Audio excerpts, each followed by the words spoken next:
Good morning. Hopefully you're able to see me. I've noticed that some of the people that have logged on here are not using their school account. And I know that because it will display your full name if you're using your school account.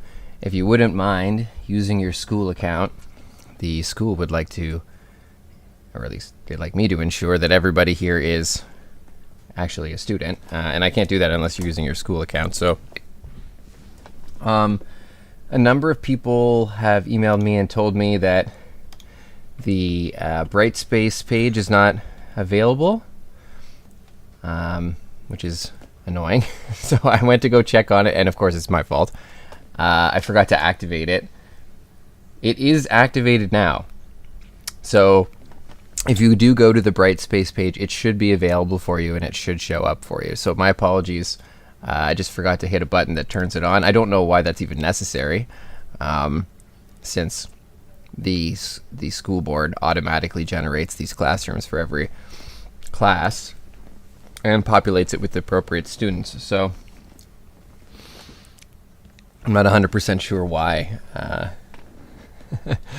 why they wouldn't just turn it on. But anyway, if you haven't already done so, the link is in the email. It's wrdsb.elearningontario.ca, and then you just log in with your regular school credentials, and there you will find it.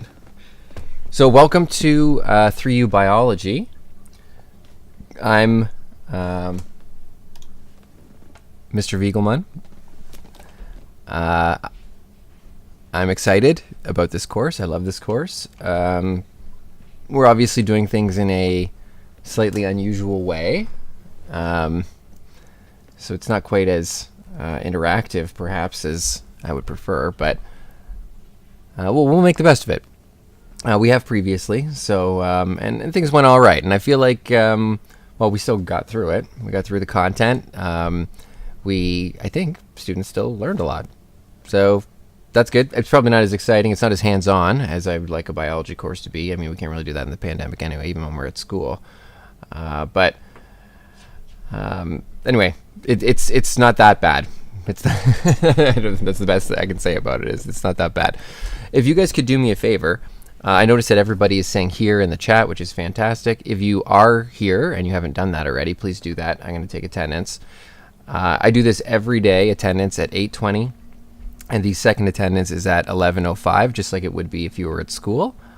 So the live stream will be up like this, and I take attendance at both those times. If you come in late, if you could please just let me know. Just say here whenever you get here. I always check the chat. I check it the entire day.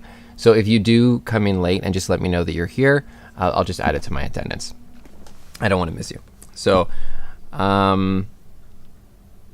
okay, I think what we're gonna do to start. Let me take attendance first. Sorry, this will take 2 seconds. I'll run through the attendance, and then I'm just gonna give a quick tour of Brightspace and show where you can find all the things that you'll need, and then we'll get right into the opening of the course.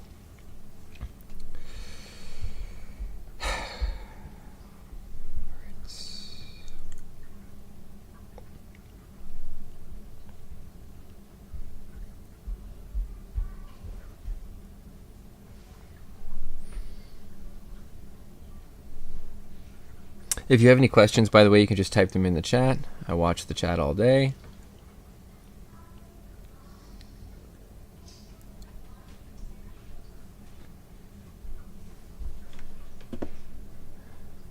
For whoever that is at the very bottom of the chat, if you could please use your school account, that would be helpful, since I don't know who that is.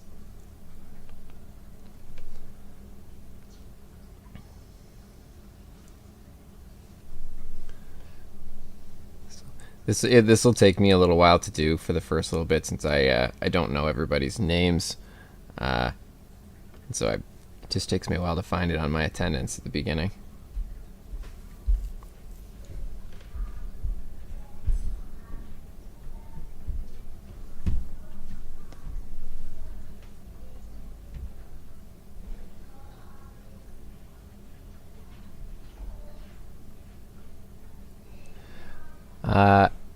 Kim, I'm going to go through that in just a minute.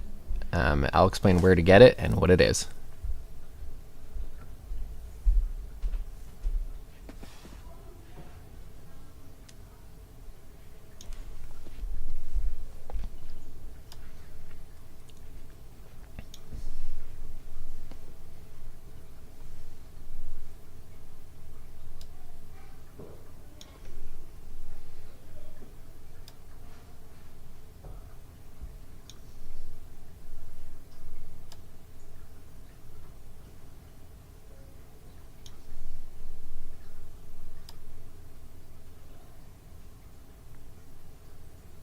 While you guys are waiting, if you haven't already done so, if you could go to Brightspace, so link for that again, wrdsbe.elearningontario.ca, and just log into the classroom. We're going to go through on a little tour of that in a second.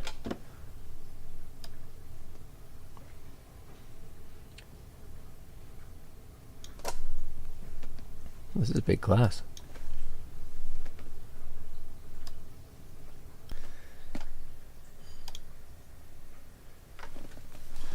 Okay, let's get started.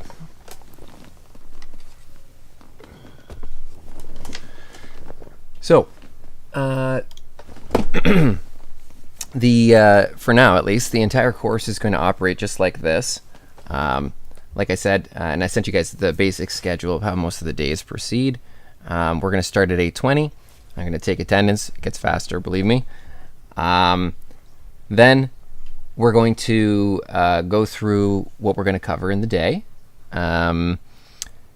Hopefully everybody received their textbook code. We'll talk about using that textbook code in a minute to sign up if you haven't already done it, but it's basically just go to the link and then use the code to sign up. Hopefully all of your textbook codes work. They should. If they don't, please let me know right away. I had a student let me know a month into class, last quad, that their textbook code didn't work.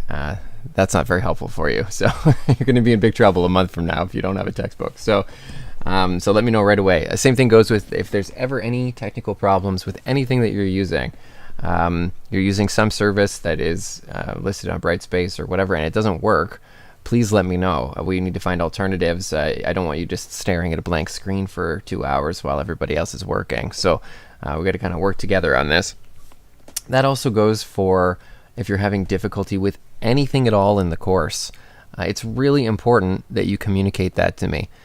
Ideally, if you just have a basic question about content, you would just put it in the chat. That's the easiest way, because then I can answer it and everybody in the class can take advantage of the answer to that question, because usually more than one person has the same question.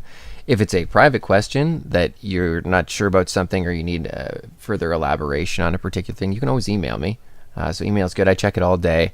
I'm obviously not as quick at replying to the emails because they're kind of coming up in the background, but the chat is in front of me all day. I am on this live stream all day, so, or at least from 8:20 until 12:50. So anything you type in the live stream, it's pretty close to being live. It's ultra low latency. It's as quick of a response as I can. So it's a tiny little bit behind me, the chat, but really not that far behind. So if you're typing something in the chat, I might keep going, but then once I notice it there, I'll double back. So don't be afraid to just type questions in as we go. I mean, it's really kind of essential that you do that. If you're not understanding what's going on, I'm happy to elaborate on anything, but just you got to let me know in the chat. Don't be quiet about it. It certainly won't help you in this course. So, like I said, every day we take attendance, we go through the tasks for the day. Sometimes I do a lesson. I'll do it live with you. And then there's usually some activities, some questions from the textbook that you're going to do on your own. And then break. Then we come back at 11:05. I take attendance again. At that point, there's a couple different ways it can go. I like to do a meditation period. It's about 10 minutes long. It's guided. You don't have to do it. You can just, stretch your legs or do whatever you'd like to do for 10 minutes if we're doing that. But I find it very helpful. A lot of students have told me that they find it helpful. It's basically just breathing exercises and just clearing your head. It's nothing, there's no like religious context to it or anything. It's just straight meditation. So, and it's guided. So, and not guided by me, by the way. It's from Headspace. So, so if you're interested in that, that's available. After that, we will go into either the second lesson. It'll be me live, or it'll be pre-recorded. So the first part of the course is mostly live lessons. There's a little bit of pre-recorded stuff, but as we get into the course, there's more pre-recorded and less live. And then the intent behind that is that I can use some of that time to assess the stuff that you're completing and submitting. Some of it takes a long time to assess. You guys are going to be, well, we'll talk about the assessments in a second, but there's a fair amount of stuff. Let me bring up my screen so you can see what I'm doing here.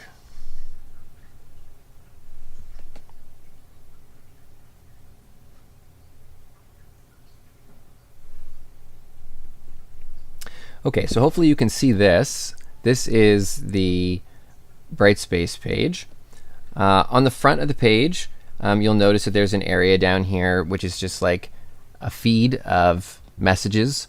I post stuff on here occasionally, not that often, but things like mark updates, basic information. Sometimes I've posted on there if the feed is down for some reason. So last quad, I had a power outage and we were doing full distance. This is right at the very beginning of the quad. And I had to post on here from my phone because I didn't have any power in my house, that I wasn't able to do the live feed. So we had to figure out an alternative because there was a power outage. So that kind of stuff I would post here, and mark postings. Marks are posted by student number. There's no names attached to anything. You'll notice on the right-hand side here is a list of dates. Those are upcoming due dates for things. You'll notice there's a fair amount of things on there, but the dates are spread apart quite widely. I like to let you know in advance all of the due dates that are coming up for the entire block. So when I say block, I mean the time that you're with me in course 1, or I guess technically this is course 3 for the semester, whatever, however you want to think of it, but your first course for this quad, until you go to your other course. So I call that the first block. I don't know if that's appropriate terminology, but everything over there is from the first block. The last couple things are actually from the unit that we're going to start in this block and end in the next block, so they're not due in this block, but I put them up there anyway so you can see what the assignments are, since we are going to be discussing them during this block. Anyway, so all that stuff is sitting over there. Those are the relevant due dates. If you look across the top, the most important place that you'll ever need to go is the content tab. So if you go there, all the stuff for today is listed under day 1, and then there's another little day 1 under it, and then content from the live stream. So that content from the live stream is all of the links that we're going to look at together in the beginning here of the day, the first block of the day. And we're gonna, like, we're going over the schedule right now, but we're gonna discuss a little bit about classroom safety, although that's probably not terribly relevant right now. We're going to talk about signing up for all the little services that you'll need for this quad and how to get information about that, and how to link your Google account. I'll explain in a bit.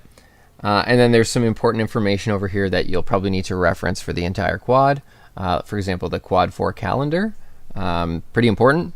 It lets you know when you're in this class and when you're in your other class, and when we do eventually go back to school, if we do eventually go back to school. I'm hoping that we will, but there's certainly no guarantees of that, at least this year. But if we do go back, how we would be organized, like when cohort A is at school, when cohort B. You've seen this before for the other quads. So this is the one for this quad. This is updated to the most recent version of it, so you can refer to this. Okay. I've also got the course outline, which we're going to be going through together in a minute. And your very first assignment is over there. That's the student parent information survey. And then some information on how to sign up for Explore Learning. You probably used it. It's the Gizmos thing. We'll talk about that in a minute as well. Okay, and what you'll be able to see on the left-hand side are all of the units of study. So there they are. That's their order that we're going to go in this quad. The information for the first unit, diversity, and unit 2, genetic processes, is all laid out here already.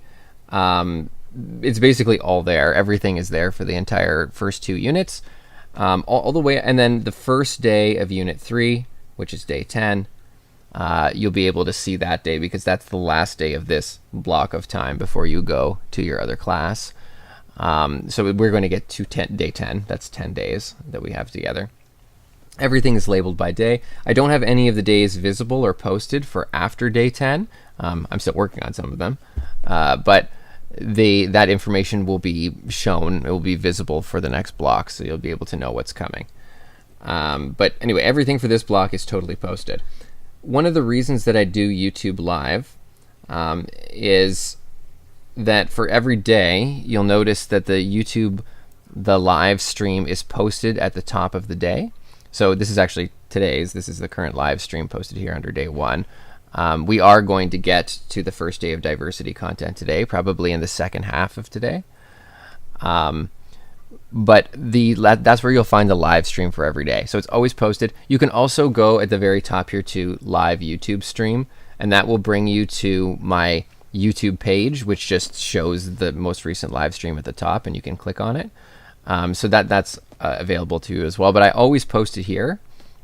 The reason I have this posted here is if for whatever reason I'm not available, so I'm sick or whatever, I mean, it happens.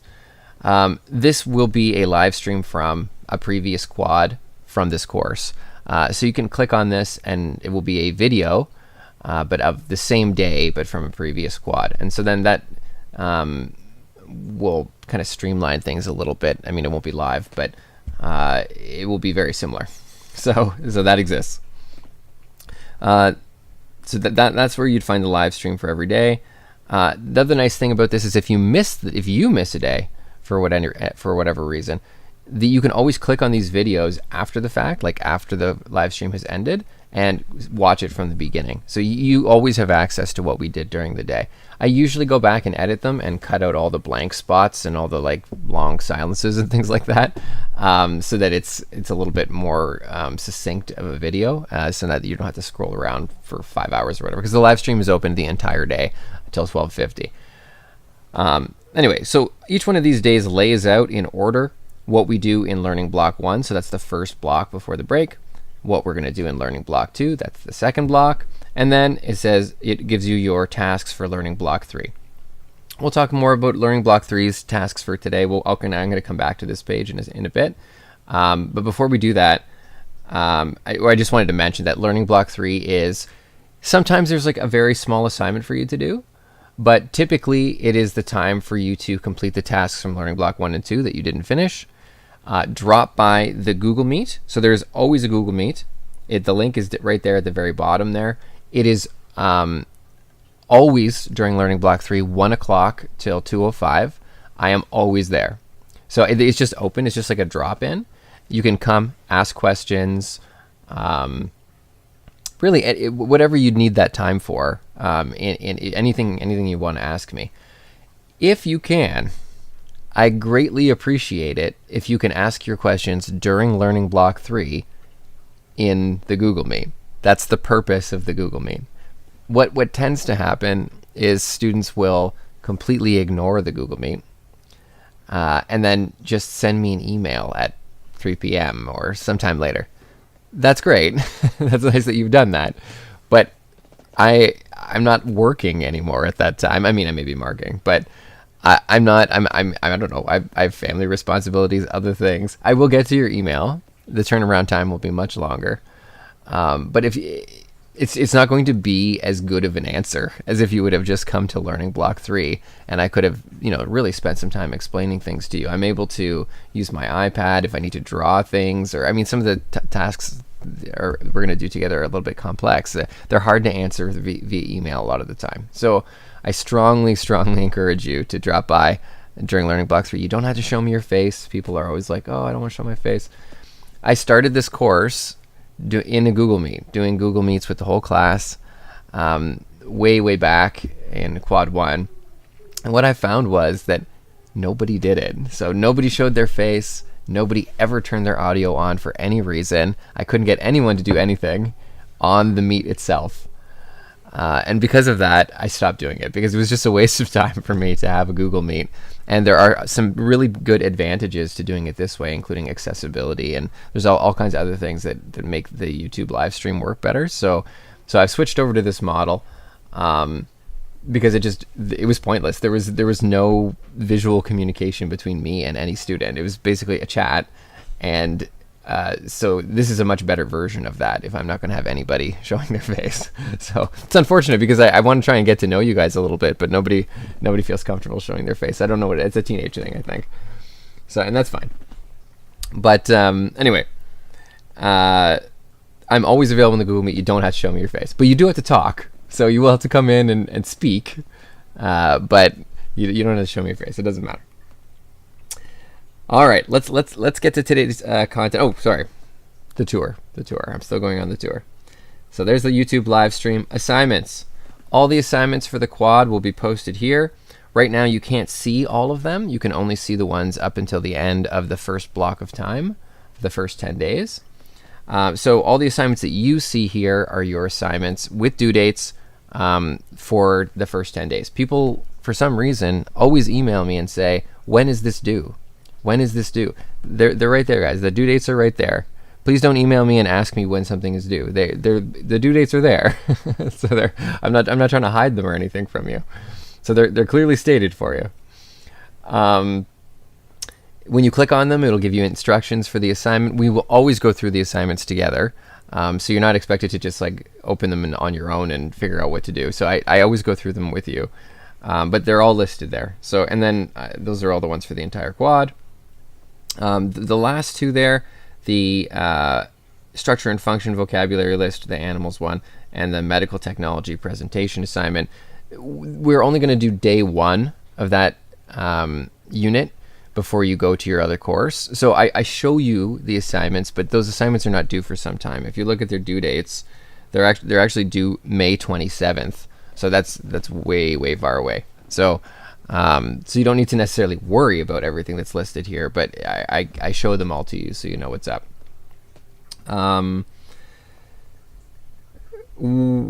So the basic breakdown for marking for assessments is that every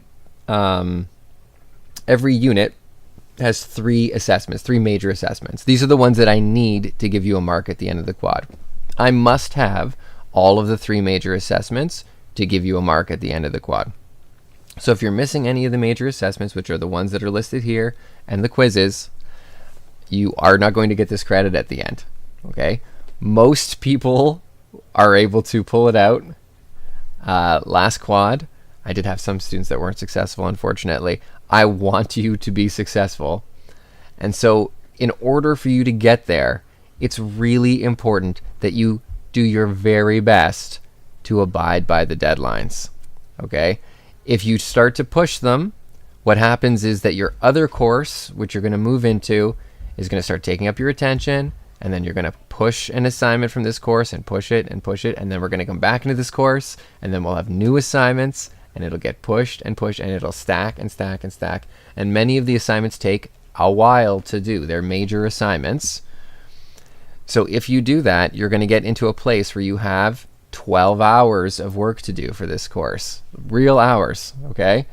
Once you get into that position, most students give up, okay? Most students say, wow, this is too much. I'm overwhelmed. I'm not going to do it. And that's what happens. And then you're stuck. Then you're stuck, guys. Then you don't get this credit. Don't get there. You don't have to get there. You get there because you got yourself there, okay? So it's really important in a normal classroom environment. I could just walk up to you and say, hey, work on this right now. Don't be on YouTube and watching this video or whatever. You need to work on this. It's really important. You're not going to get your credit. But now you're at home. No one's going to be looking over your shoulder saying, stop watching that video. Get off of Snapchat, or what are the kids doing these days? What's that little short videos app? TikTok. Get off TikTok, okay? You got work to do. Try your best to abide by the deadlines, okay, guys?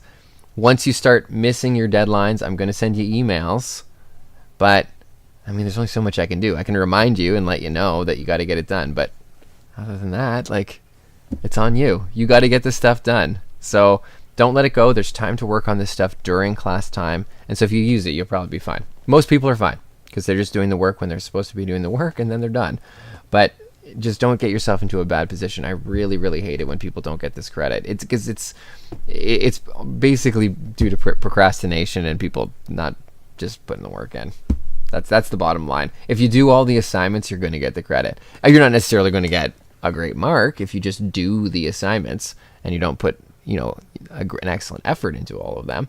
But realistically, if you're getting everything done, you're going to get this credit. So just do them, okay? I'm assuming I'm assuming if you're taking this course that you care about biology a little bit, or you're interested in it at the very least. It is an elective. So let's work together on this. I really want everybody to be successful. I'll try and keep it as interesting as possible. But I mean, this is the situation that we're working with right here. So anyway, the first assignment that you need to complete by Friday is something very straightforward and easy. It is your student parent information survey. I'm just gonna, can I look at this on here? Does this say hide, delete, copy? I want none of those. How do I look at it? Preview. Here we go. Okay, so it is a course survey. Whoops daisy. I think I made a mistake here. Hold on. Ah, shoot, I forgot to update this. Of course I did. Okay, give me 30 seconds.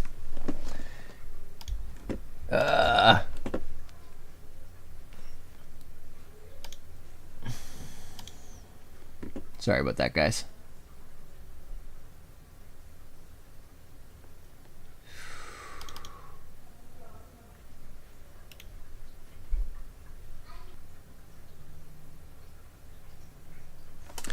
Okay, there we go. Sorry for that. Sorry for the delay.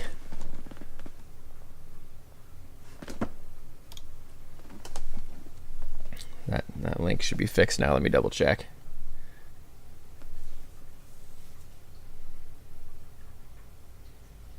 There we go. That's the right survey. Okay, fixed. Okay, so the purpose of this, and thank you, Daniel, by the way.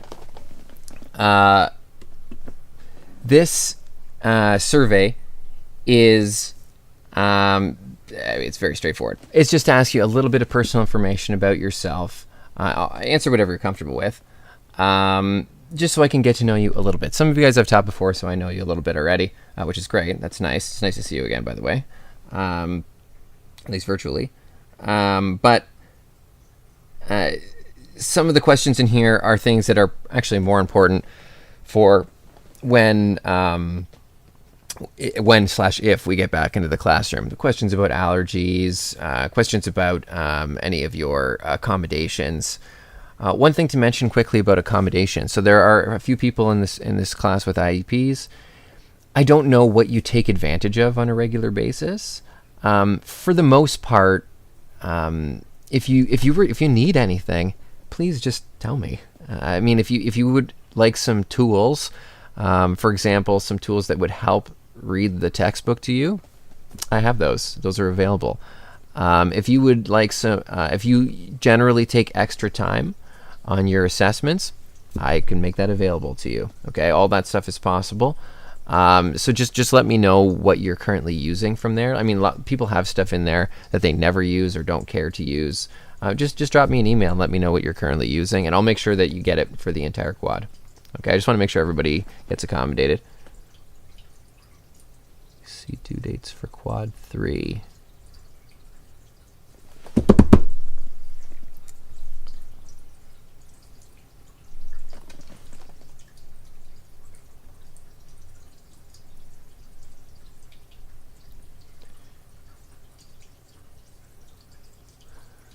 When you say you only see due dates for quad 3, are you seeing the same thing that I'm seeing here? Macaulay? Like, are you seeing these due dates? These are all from quad 4.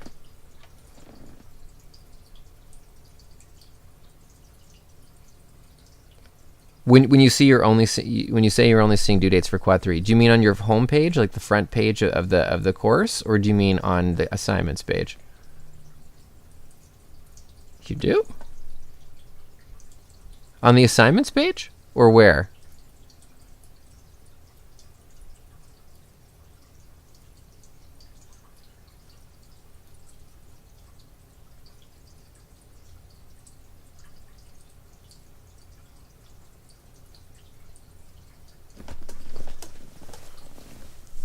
That's weird. That must be some kind of bug.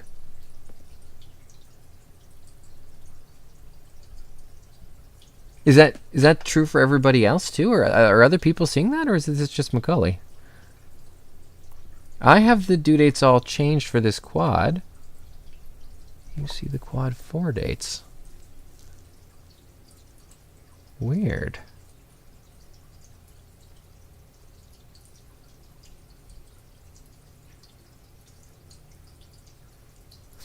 Hold on a second. Macaulay, question. Which section do you see at the top? Does it say section 5 or section 6?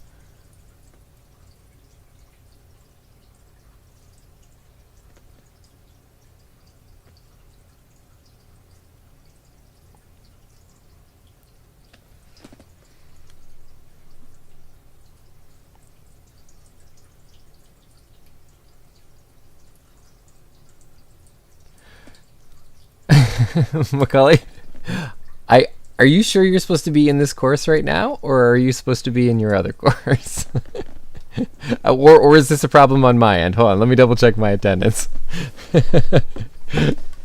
They've accidentally put you in the wrong course, or because I haven't updated my other course yet. It doesn't start for 10 days, so it's not totally fixed up.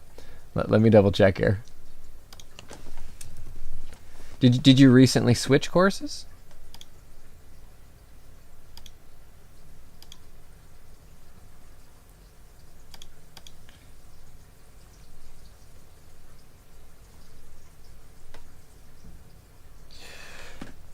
Macaulay, I'm sorry to say that you're in the wrong course. Whoops. You're supposed to be in your other course right now. Sorry. Oh, you recently moved schools. Oh. Somebody put you in the wrong course then. Is possible. Let me double check to make sure you're not actually in my other section. Give me 1 second. I can look ahead.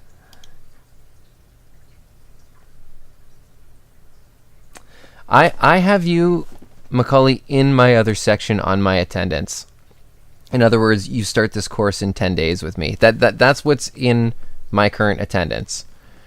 Is it possible that you have a different course for this current course? I'm not 100% sure what happened here. Hold on 1 second. Did you get an email saying that you were going to start in this course today? Because this might have been a recent switch, in which case I didn't have the right data when I sent that email out.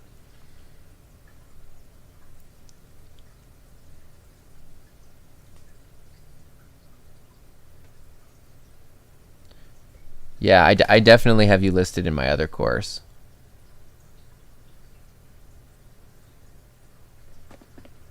The email that you got from me, did it say that you were starting today? Because I did send an email to my other course as well, but I said that we were starting on May 1st or whenever the other one starts.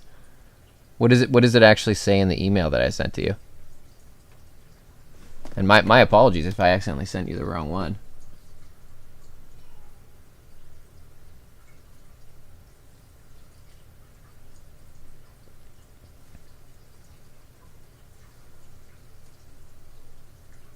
I have you in my email list for the other course. So you should have received the email that says that we're starting on May 1st or whenever the other course starts. I can't remember the exact date. It starts on May 6th, rather.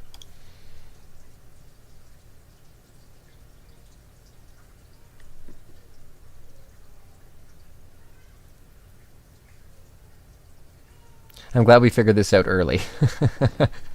It's still early. I'm gonna let you check that email because I oh, okay, no worries. It's all good, man. Easy mistake to make. So I would look through your emails. Then you probably received one from your other teacher for your other section. So if hopefully they gave you some information on where you're supposed to be right now to access their course. Sorry, but I will see you in roughly 10 days.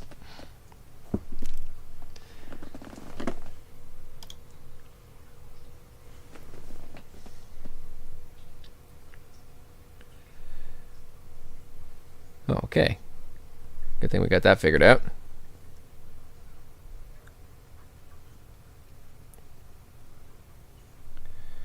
Okay, so now getting back to the course here, assignments, right, quizzes.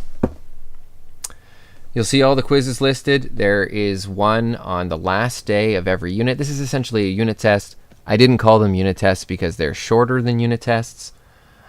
And they do have a time limit, but the time limit is quite long. It tells you the time limit when you access them, but it's roughly 2 minutes per question. They're multiple choice or choose all the answers that apply, so that they're not all multiple choice. Read the questions carefully. And they're open book. You're going to be writing them at home, and the only way to make this fair, because I mean, there are people that are going to look, guys. There are people they're going to look in their book. If I say, "Oh, don't look in your book," just write this. Like, make this as hard for yourself as you possibly can. I mean, there's going to be people that don't do it. So in order to make it fair, I designed the quizzes to be open book.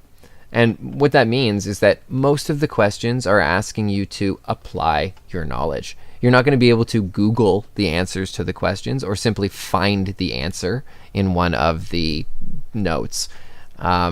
You have to think about the questions a little bit to answer them, but they're based on the content that we just covered together. So they're meant to be written open book. Please use your book. I've had people come to me at the end and say, "Oh, I didn't do so well on the quiz, but I was trying to write it without my notes." Why? The quiz is designed so that you can have your notes open in the background when you write them. So please do that. Organize your notes before you start. Have them open in other tabs, or however you want to have them open, so you can reference them while you're writing. Okay, you write these during learning block 3 of the last day of each unit. I'll mention it in the unit. You won't be surprised by it. It just needs to be completed by midnight of the same day. Okay, so you don't have to write it during learning block 3. You can take an extra couple hours to study, do whatever you like, but it's meant to be written during learning block 3. Okay, now that we've talked about what the main things are for each unit. So there is a vocabulary list per unit. We'll talk about the one for this unit shortly. There is a major assignment, which is often a presentation for each unit, and there is a quiz for each unit. So that's 3 things. There are 3 major things for each unit that you need to make sure that you hand in.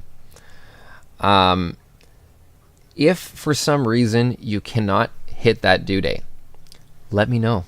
Okay? Man, I can tell you, this life is tough. Living at home, in some cases not being able to go out or do too much. We're not even supposed to leave the house basically right now, which is really tough. It's rough, guys. I'm not gonna lie. I know everybody's feeling it. It's not great, and there are going to be times where you can't get this stuff done on time. I get it. Something going on emotionally, something going on in family, something going on with friends. Talk to me, okay? Let me know what's going on, and then let's just establish a reasonable alternate deadline for you if you can't get something in on time. The reason I'd like to do that with you, I mean, first of all, I know that life comes up and you just can't hit a certain deadline. Okay, that's real. But the second part of it is,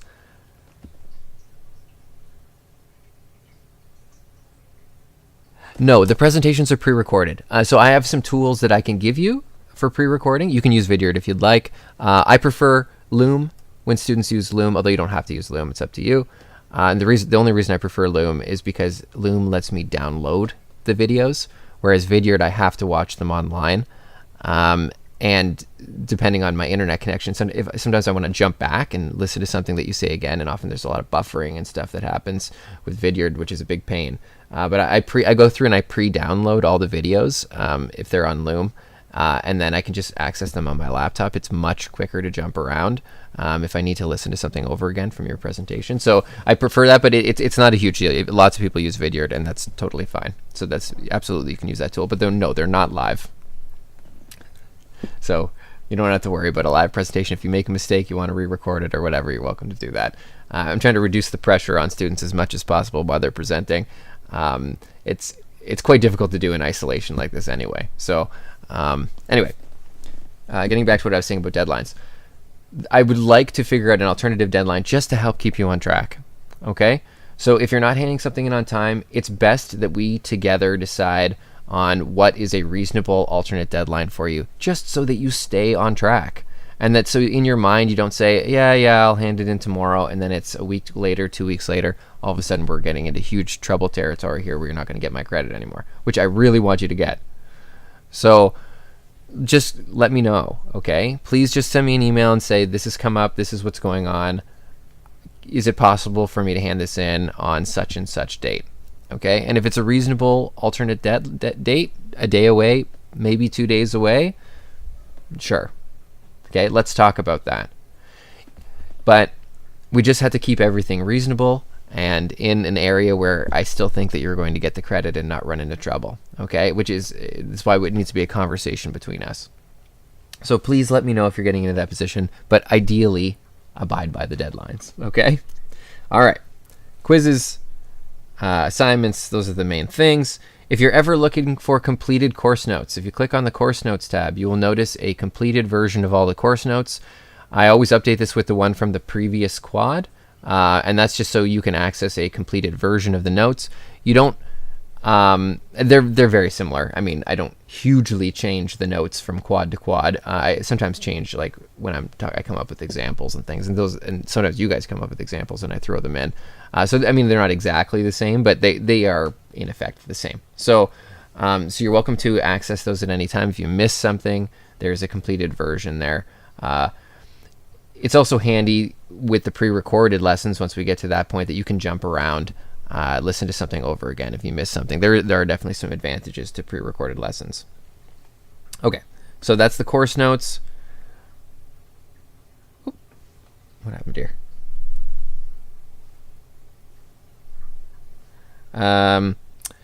When we eventually get back to school, if we get back to school, there's a little bathroom break tab up there. You just fill that out if you ever need to leave the classroom for any reason. And then it's actually for public health. It goes to a little, well, you guys have done this in your other courses. You know how it works. And then, oh, I should take the virtual classroom off there. That doesn't work anymore. They removed that functionality. There are some VLE tutorials. Those tutorials explain to you how to use Brightspace, although I've got to be honest, it's pretty straightforward. You're probably not going to need a tutorial. But if you do, you're like, I don't know how to hand this in, or I don't know how to do this particular thing. There's a bunch of tutorials that explain that there. One thing I'd like to mention for all students, if you go to the Course Home tab, and everybody should do this, at the very bottom, you'll notice that there is a Google Apps. This is the bottom right of the home page. There is a little Google Apps thing down there. And for you, if you've never used Brightspace before, and that probably will be some of you at least, there's a thing to log in to your Google account down there and link your Google account to Brightspace. Do that right now. So if you haven't done it, do it right now. And once you do the login process, you're just going to use your regular school login. You need to go back down here at the end of the process, and then there's like a button. I can't remember what it says exactly. It's like link your account or turn link on or something like that. There's a button, and you have to click that button. And once you do that, then you can suddenly hand in Google Docs and attach Google Docs from your Google account to Brightspace. But if you don't do this login down here, there is no option for you to hand in a Google Doc, which is a huge pain. You will absolutely need to do that at some point. And often students can't figure out why they can't hand in a Google Doc. This is the reason. So you need to link your Google account. So again, if you haven't done this yet, I would do it right now, because you'll forget. You'll forget where it is. Guaranteed in a week from now, I'm going to get emails from students saying I can't hand a Google Doc in, and I don't know why. But you got to link your Google account right here. If you've used Brightspace already, you've probably already done that, and you don't need to do it again.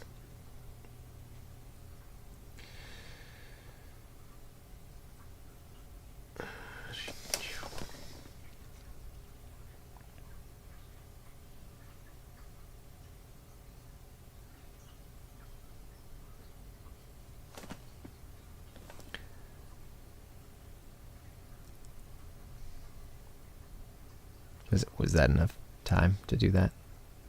I'm not very good with that kind of stuff. I'm kind of just sitting in a void here with no feedback. So if not, let me know. But that's where you do that. All right. So let's go through some of the other tools that you're going to need. And again, all this stuff is listed. If you go to day one on the content tab, click the other little day one. I don't know why I made a sub menu there. It's kind of annoying. And then content from the live stream. So there's the daily schedule. I've gone over that in my email already. It's pretty much the same every single day. I'm not going to go through the safety stuff because it's just not applicable to us right now. Be safe at home.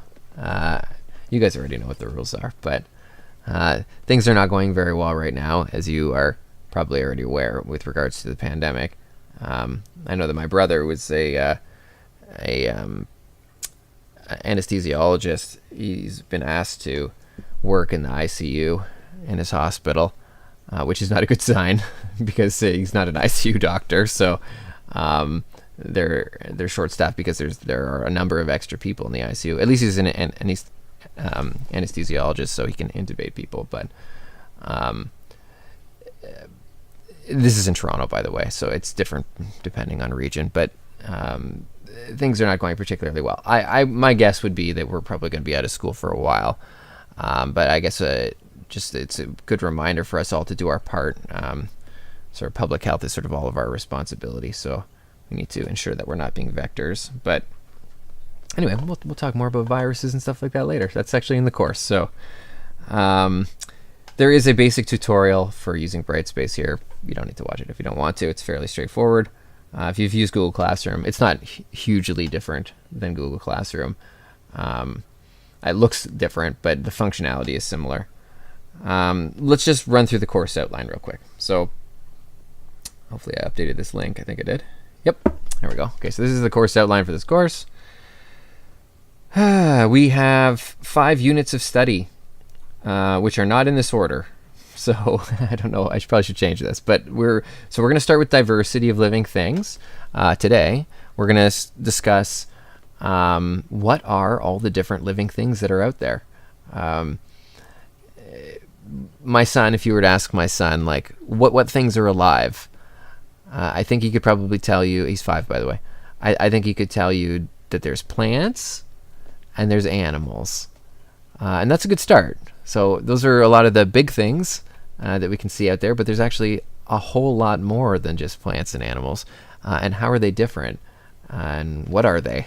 And a little bit about how do they evolve? Where do they come from? So we're gonna talk about that in this unit, how to organize living things, why diversity or differences in living things is important. That's what we're going to start with. And we're going to get right into that a little bit later today. Next, we're going to do a unit on genetics. So we're going to talk a little bit about molecular genetics. We're going to review mitosis from last year, which is how you replicate your DNA when you make new cells. And then we're going to get into what happens when you sexually reproduce. So as you're probably aware, in sexual reproduction, there is a male component and a female component.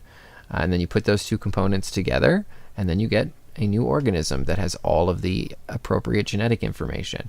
So how do you actually do that? How do you make half of your DNA and somebody else's half, and then put it together to get a full set? Like, how do you do it so that you always get the right full set? So that process is called meiosis, and we're going to talk about that.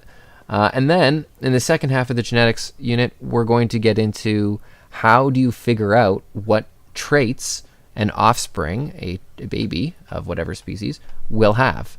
If you take a mom with brown hair and a dad with blonde hair, what color hair will the baby be? That's basically what the question is. How do you decide on the traits of a baby based on the traits of the parents?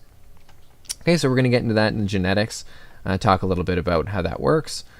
Then we're going to get into some anatomy stuff. So there is an animal anatomy unit and a plant anatomy unit. We're going to do them in that order. So for the animal one, we're going to talk about 3 key systems: the respiratory, the circulatory, and the digestive system in detail. And then we're going to, for the plants unit, we're basically going to cover all of the major plant systems. So the root system, the shoot system, flowers, a little bit about the evolution of plants. We'll get pretty in-depth into plants. So that's in the plants unit. And then we're going to cap it all off by talking about evolution. We're going to talk in general about where all of the diversity of life has come from on Earth, what is the evidence for evolution, how we know that evolution has occurred and is currently occurring. And then we're going to look a little bit at the history of humanity and other hominids. So what type of human organisms have been on this planet? When were they alive? How are they related to each other? Anyway, I think that's fascinating. So that's we're going to finish the unit with that, evolution. I should mention at this point that this is my favorite course of all time. I love this course. I'm a biologist, so that's one of the reasons why I love it. But this course is like I like biology, get my feet wet course. Because it has a little piece of all of the most important areas of biology. The only thing that's missing largely from this course is biochemistry, which we're just going to touch on in genetics. If you take the grade 12 course, it really goes into biochemistry in a lot more depth. But other than really meaningful biochemistry, this course touches on all of the different sort of elements of biology. So if you're into biology, if you're thinking about taking biology, I mean, you're in the right place, guys. This is your introduction to biology in a real way. Hopefully you're interested in that, and that's why you took the course. I'm going to be assessing your learning skills. It largely comes from, are you completing stuff on time? Are you communicating with me when you need to communicate with me? Are you completing the homework portfolio? So that's one other thing to mention. There is one other thing that you hand in throughout the semester, and that is your homework portfolio. You are going to keep one Google Doc per unit of your homework. And that's just textbook homework, okay? So at the end of the first, what do we call them now? Term, I guess? That would be when you get your midterm report card, halfway through the quad, okay? Around that time, that's after you're done the first 2 units approximately, I'm going to collect those 2 documents from your first 2 units of your homework, okay? And I just go through and assess, are you using full sentences to answer the questions? Are they meaningful answers? Are you completing the homework? Just for the textbook homework. So I'm going to assess them and then use that to determine your independent work. So are you completing your independent work? What is the quality of your independent work? And so that is in general how I'm going to assess most of your learning skills. The self-regulation, responsibility, and organization is more dependent on, are you handing things in on time? And are you communicating with me when you can't hand them in on time? Initiative is extremely difficult for me to assess in a distance learning environment like this. We'll chat more about that later. But collaboration, there's not a lot of collaboration in this course. I originally, when we started, I had students put into groups to discuss things, and I would stop into those groups for their discussions, and they were dead silent. Nobody ever discussed anything, ever. So it was just total silence. So from that, I figured that students don't like to be put in groups with random people and then told to discuss a topic or come up with something on a particular topic. It's not a terribly good use of your time. Now, I could be wrong. Maybe you guys really want to get into groups and do that stuff, but it did not work out very well the first time I attempted it, which is why I mostly eliminated it from the course. However, we could do that. We could do more group work stuff. We can't do group assignments. I've had way too much trouble with students not being able to contact other students regarding working in a group on something, so I don't do that anymore. It's just people are too unreliable in this environment. But anyway, so collaboration is basically not going to happen. So unless we change something, but it's up to us, I guess. So I mentioned down here the main things that you need to hand in for your course. There is no exam, as you're probably well aware. We don't do exams right now. So it's vocabulary lists, quizzes, and unit summative projects. Those three things combined together create 100% of your mark. There's obviously no fee, because what would the fee be for? Nothing. So, because we're not doing dissections or anything. I'm going to try and do one. We'll see. If I'm still at home, it probably isn't going to be possible. But if we're in hybrid learning, I often do a dissection, or at least on camera. I'll do a dissection with you. I might use one from the previous quad. I've got a video recording from last quad if I'm not able to do it this quad. Okay, so that's the course. I do have a set of classroom rules which really are not that applicable, because you're not going to be in the room. I would ask you to be present while we're in class, and to honor the deadlines and be respectful in the comments. That's pretty much it. There's really not too much to this here other than be here on time, do the work, and be respectful to each other and me, hopefully. That's all the rules. With regards to academic integrity, everything that you hand in must be your work. Okay, believe it or not, this has been a huge problem over the last couple quads. You are going to create a vocabulary list. We'll talk about that assignment shortly. For each unit, you're going to record as you go. This is something you make as you go through the unit. You're going to record new terms, new terminology that you've never seen before that are key core terms for the unit. And then you're going to provide a definition for that term in your own words. And the in your own words part here is the most important part, which is that you're going to give me your understanding of what the term means. You're going to explain it the same way you would explain it to a friend who has never taken this course. Like someone says, hey, what's DNA? Oh, well, DNA is this. It's a molecule that you have in all your cells, and that molecule is used as instructions to build proteins. Okay, and then maybe you give an example, or you add why it's important for a particular unit. We'll talk more about the vocabulary lists in a minute. But I can't tell you how many students have attempted to copy and paste their definitions directly from internet sources. Guys, I'm going to notice, okay? When you copy and paste them, it sounds nothing like what a student would say, okay? It just doesn't. And I run them through a plagiarism checker. I'm going to catch you if you do that. And what's the point of that? What's the point of that? Then it's going to go in your permanent file. You're going to have to redo it anyway. Why? Why bother with that? I mean, it's a terrible habit to get into. If you're in university and you get busted like that, you get kicked out. So what's the purpose of plagiarizing? There's no point, okay? So please don't do that.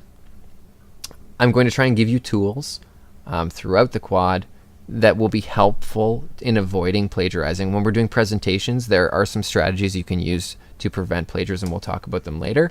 But the obvious stuff you should definitely not be doing, which is just copying stuff directly from the internet. Do not copy stuff from the internet. There is going to be no occasion where you copy and paste except for photos, in which case you're going to give me a reference for that photo and where you got it from.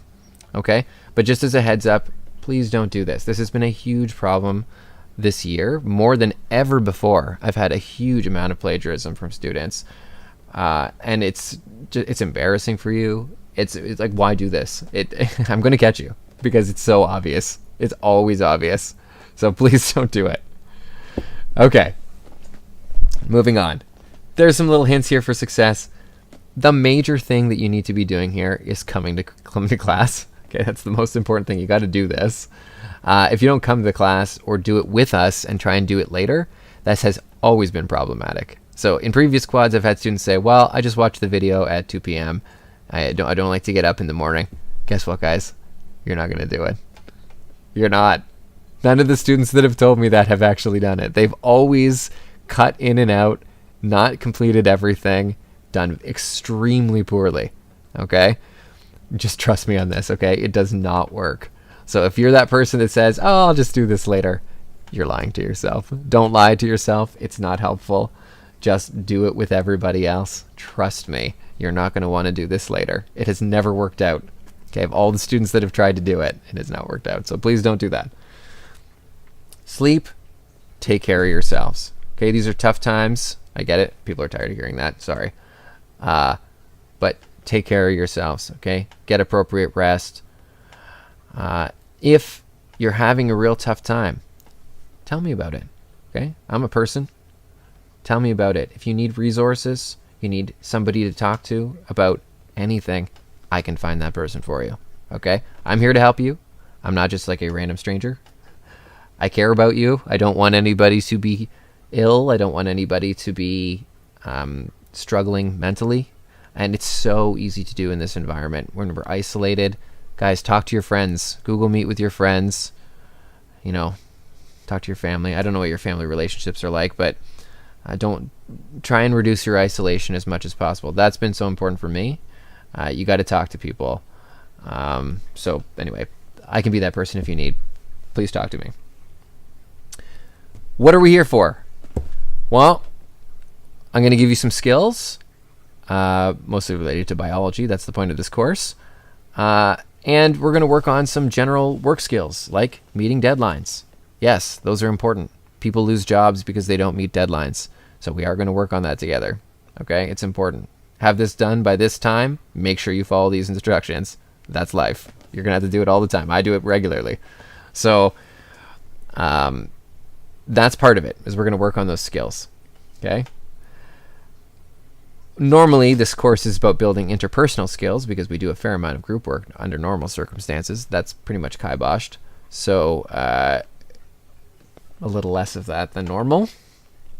But the last part here is really the most key part. This is a grade 11 course, okay? In all likelihood, no one is ever going to look at these marks except for you. Okay, I'm not trying to demotivate you. I'm not saying the marks are meaningless, but the purpose of this course is not let's get into university. The purpose of this course is, do I like biology, and what do I like about biology? Figure it out. Okay, that's the purpose of this course.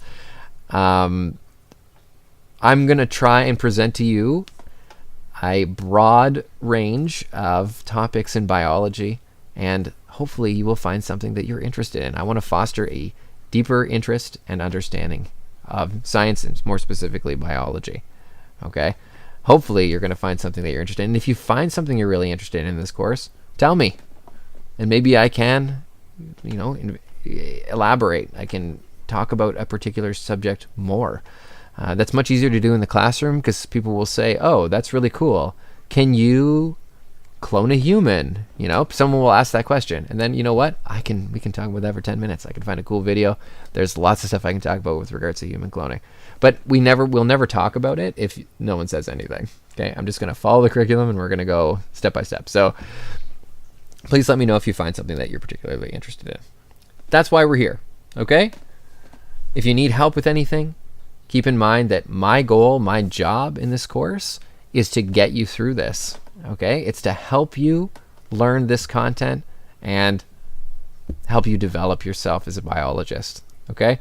So if you're struggling, if you don't know how something is working, you don't understand a term, a process, talk to me. Talk to me. I'm here to help you. I want you to do well in this course, and I want you to do well in biology. So, okay, this is the time for you to sign up for your textbook if you haven't already done so. So there's the website right there. It's mynelson.com.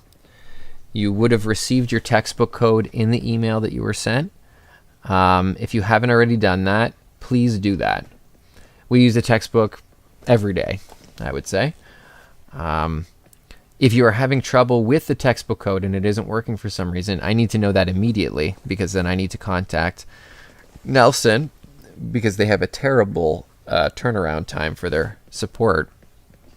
So I need to contact them right away so that I can get that issue resolved for you. So please do that if you haven't already done so. I'm going to give you a minute right now because I'm sure there's people that haven't signed up for their textbook. Do that right now.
One other thing to mention. I am at home here, obviously, with my kids, who my son, my 5-year-old son. Oh, Kayla, give me 1 second. I will absolutely help you out with that. My 5-year-old son, who might join us at some point, and we also have a baby. This is him right here. He's sleeping. I don't know if you guys can see him.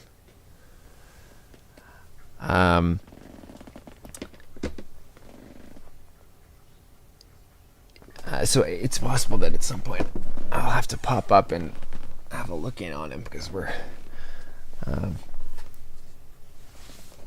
got a little bit more childcare responsibilities, as many of you at home probably have as well. People's aren't working. Oh no. Okay, when you say, okay, let's go through these one at a time. Kayla, when you say that yours isn't letting you log in, tell me more about that. You're using the code and...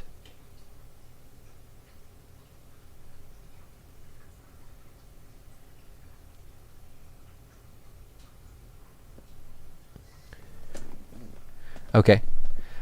Can I get you guys to try that advice that Caitlin has just posted, because it's good advice? Try doing the password reset on your account,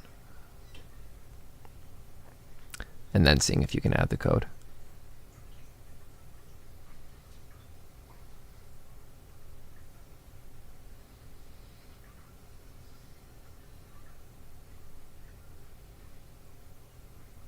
Okay, good. I'm glad at least some of them are working.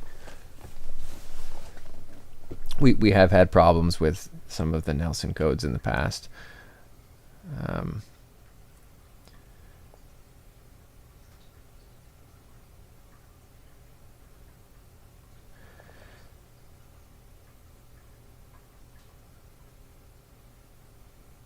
Invalid email?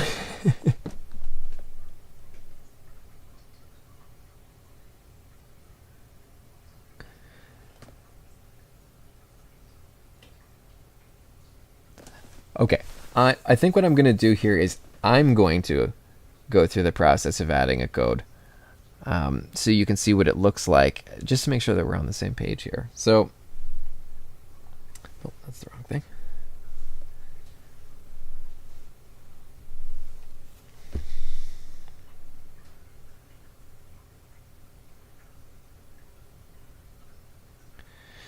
You can do a Google login? I didn't realize that. Of course, it's not going to open the page. Come on. Oh.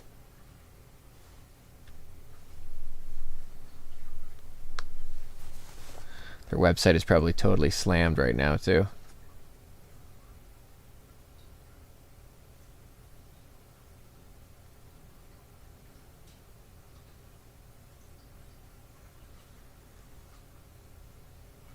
Okay. So, Lillian, maybe try again?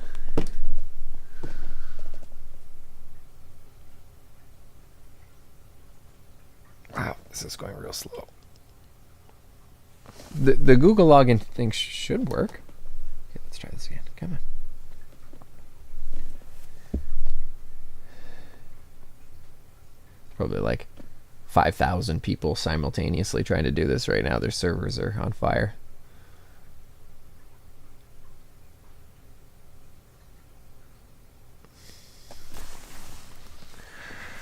Oh, come on, Nelson. I can totally see that they're going to have like some kind of server crash because it's overloaded. That's totally what it is. Oh, here we go. Okay. So, you can register.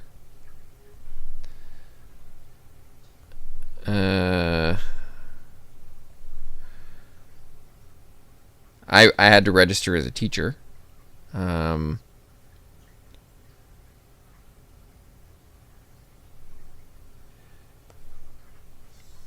don't have the option here for a Google login. I have my board login that I've used here. Why isn't it working?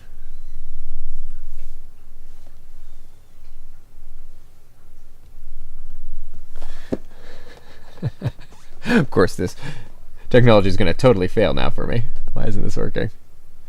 Go. Go do this. Go. No? Not going to put it in?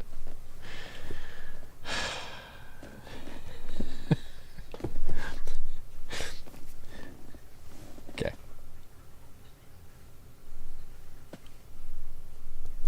Why isn't this working? Driving me nuts here.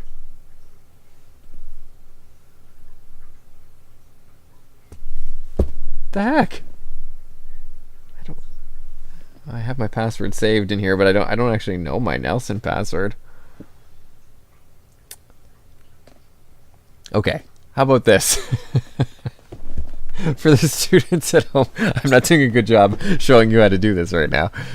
For the students at home that were having troubles, is it currently working?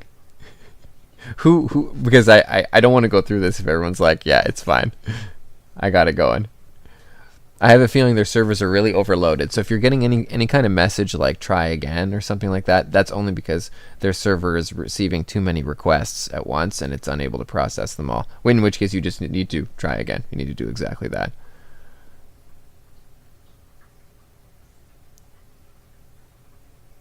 Okay. Okay. I'm gonna leave this. All the codes should work. If by the time you get to the textbook work for today, it still is not working and you're getting an error message, please send me an email. Good. The password reset thing worked? Good. So you may need to use the forgot password reset thing in some cases. If you're, like I said, if you're getting to the point where you need to use your textbook and it's still giving you a message like it can't log in or whatever, then please email me. We do need to get this taken care of right away. But they should work. I have a feeling the server is really overloaded right now, so that's probably the reason we're experiencing a bunch of errors. Last quad, it completely crashed at the beginning of the quad and did not work at all. So, and that was very problematic. But so actually, because that happened last quad, I've actually posted the textbook pages for a lot of these days, just for the first few days, because we actually did not have access to the textbook digitally for the first few days. So for example, if you look under day 1 here for the diversity unit, you'll notice there's Nelson Biology 11 chapter 1.1. So I've actually posted the chapter from the text. I'm not really supposed to do that, but I mean, I had no choice. Like their server crashed and we could not access our online textbooks, which we've paid for. So I have posted it here for the first couple days. We needed it last quad. So that is an option for you. If for today at least. However, we're going to want to take care of that because it's not available for the whole quad. So, okay, let's keep going. Textbook. Explore Learning. You've probably used this before.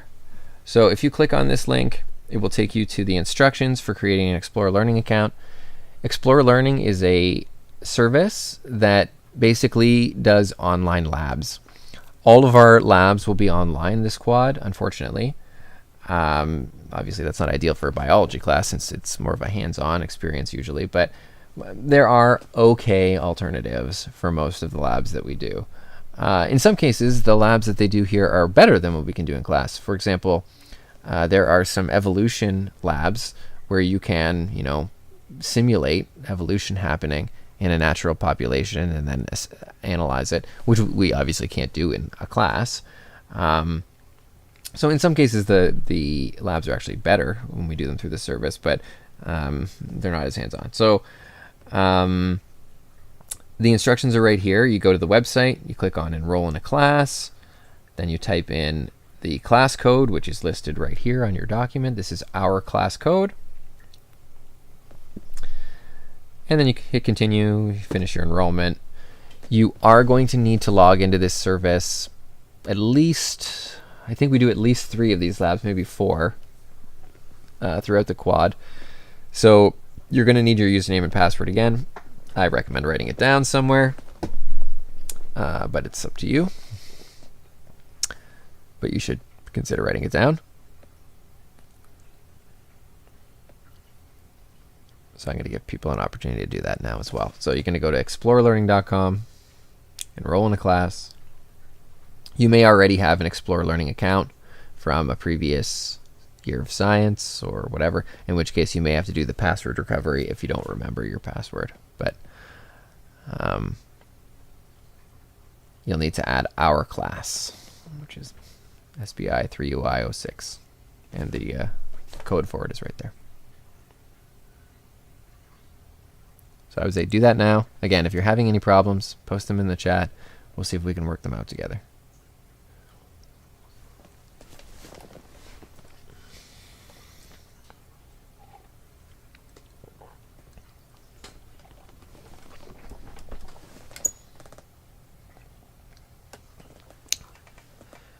Forgot about my coffee. It's ice cold now.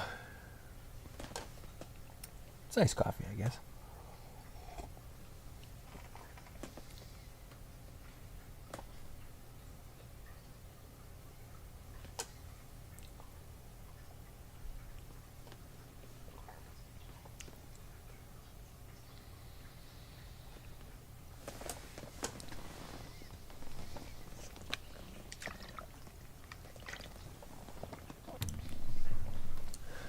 That's one nice thing about working at home, I guess. We don't really allow food or drink in the science classroom for safety reasons, but now you can have a cup of coffee if you want while you're working.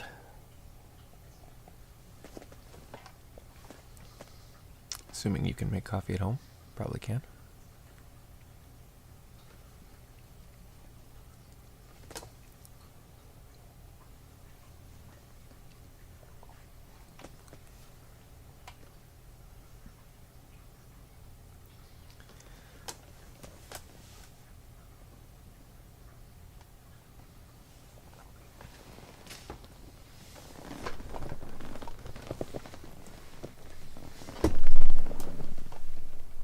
How we doing?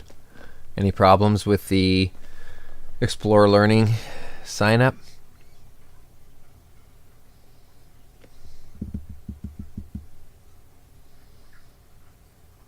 Yes, no, maybe. No comment.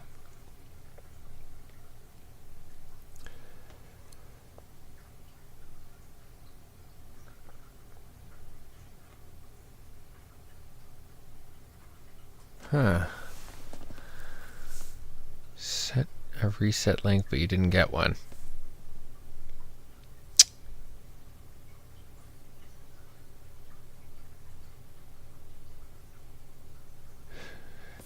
Maybe you need to wait a minute on the reset link.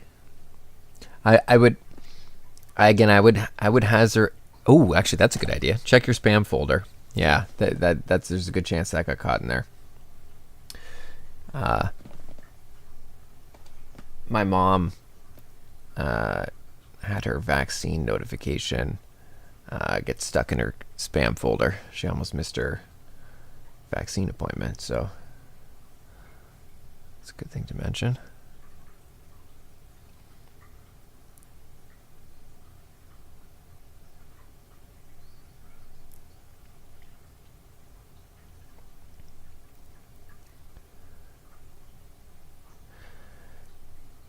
It's also true that the servers for this service are probably overloaded as well. The Quadmaster system is being used everywhere, and a lot of people sign up for this stuff on the first day of a quad. So pretty much all over Ontario that we're using this system. So I mean, that's probably tens of thousands of students are simultaneously signing up. So so there may be delays on some stuff like that. Again, servers are overloaded. They have maximum capacity. So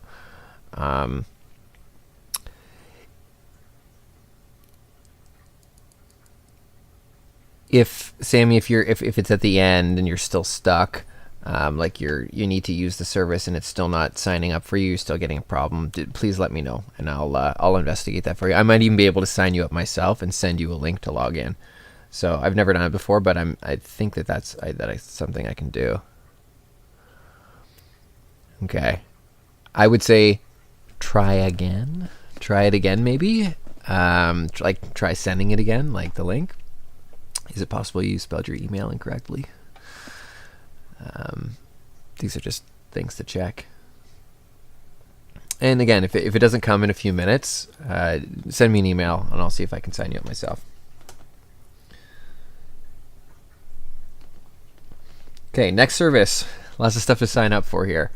Kami is a Chrome extension that allows you to edit PDFs in a browser. Works really well. I have a teacher plan. You're going to want to install the Kami extension. You can also just Google Kami Chrome extension on your Chrome browser. You're going to want to log in to the app using your school account. So it's got to be a school account. And the reason for that is then you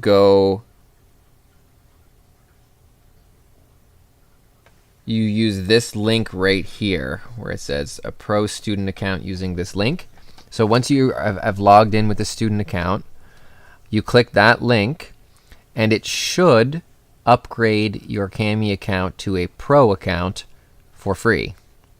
And it's free for you. It's not free for me. So I pay for it. It's a teacher account for Kami. And if I give the link to my students, it should upgrade their Kami account to the full version for free. So the idea is that you have then all of the editing tools available to you for the notes. You can insert pictures, you can highlight, you can type in additional text onto the notes, you can draw, you can add whatever you want, and then you can save. Oh, Trent, you made it. Awesome. I got you on my attendance. By the way, Trent, for the stuff that you've missed before you got here,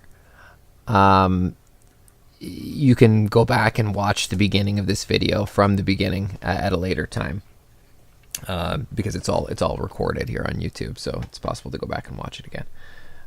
Where's the link? If you go to day 1, introduction and safety, click on day 1, and then content from the live stream, and then you scroll down. It is right here. So there's signing up for Kami, and then it says once you have the Kami extension installed, you upgrade it to a pro student account using this link.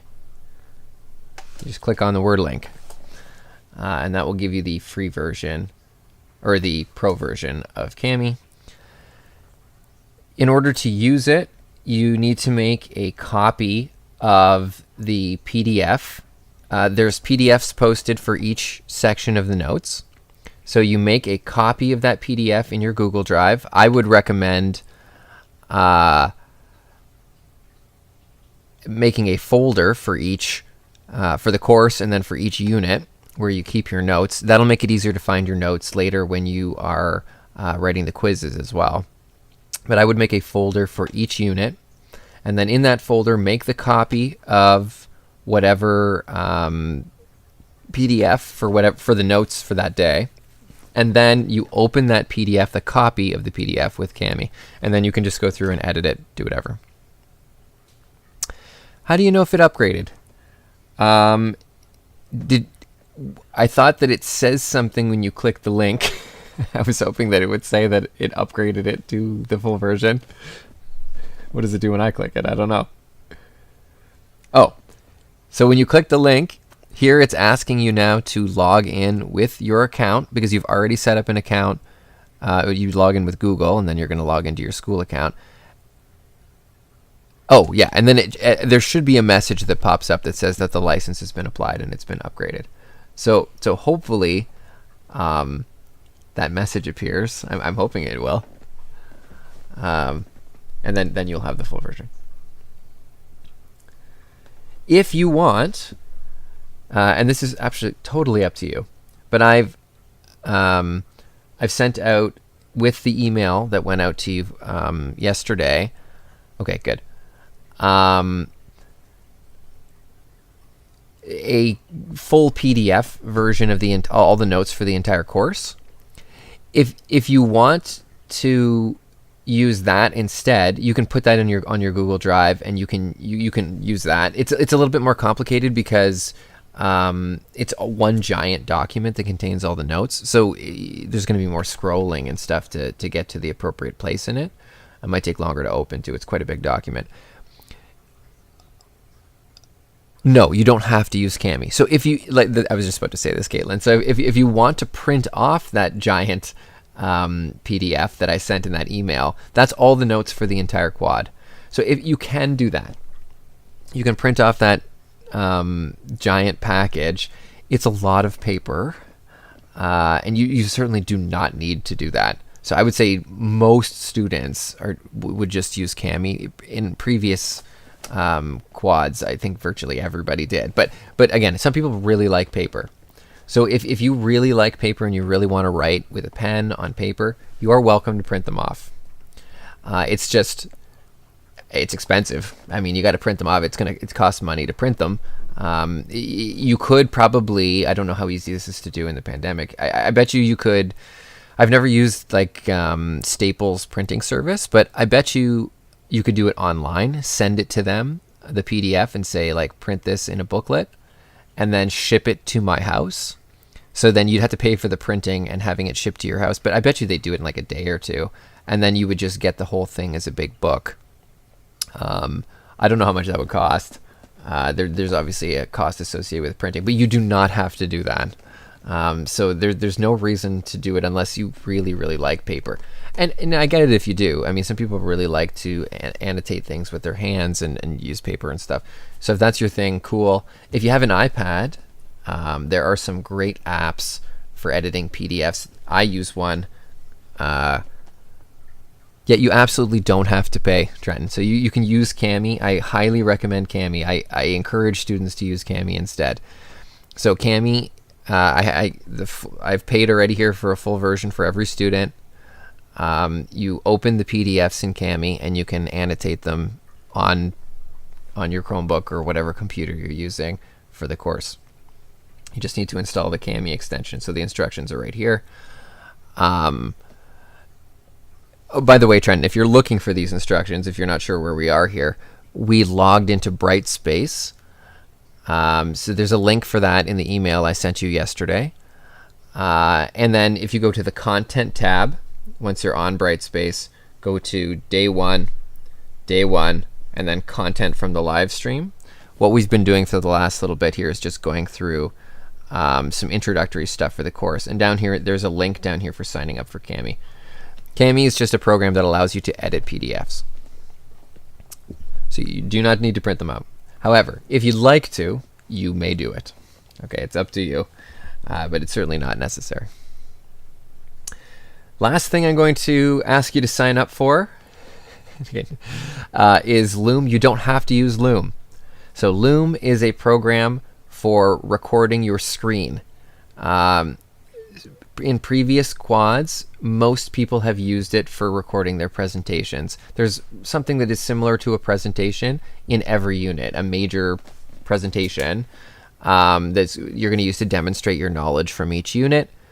Loom just is a Chrome extension, so it's easy to use on a Chromebook, and it records your screen. So I recommend it. It works fine. There's some instructions for downloading and signing up right there. If you click on that link, you don't need to use it. You can use whatever screen capturing software you'd like to use. Some people use Vidyard. Screencastify is another one. Again, you're welcome to use whatever you want. It's totally up to you. However, Loom, if you go to this website that's linked right here, and you click on Verify Education Account, you can go through their process to get the full version of Loom for free. If you're a student, it's free for you if you go through that Verify Education Account link. And that means that there's no limit on how long your videos can be. Now, most of the services have a 5-minute limit on how long you can record a video. You might actually be fine with 5 minutes, but some of your presentations may go longer than 5 minutes. 5 to 7 is usually the length for most of them, so 5 would be the minimum. So yeah, it's helpful to have the full version of Loom and be able to record a longer video. Now, you could always just use another service and just hand in 2 videos where there's just one is the first half and the other one is like the rest. And that's fine. That doesn't matter. You can make 2 videos if you want, but this is just easy. So it's up to you. Again, I try and give students as many options as they like. I recommend this. It's been working really well for students throughout the quad. So anyway, you can do that. Loom is a service for screen recording, and you will definitely need a service for screen recording. It doesn't have to be this one, but you will need one, and that one works. So as I mentioned previously, you got to link your Google account to Brightspace. I think most of you have done it at this point, probably, if you were here with us already. If you haven't, I made a little video and linked it here explaining how to do that process, how to log in to your Google account through Brightspace. That's so you can hand in Google Docs. So you can click on that. It gives you a little video explaining it if you missed that at the beginning. But if you've already done it, then you're good.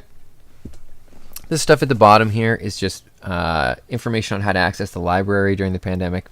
You won't need that a ton.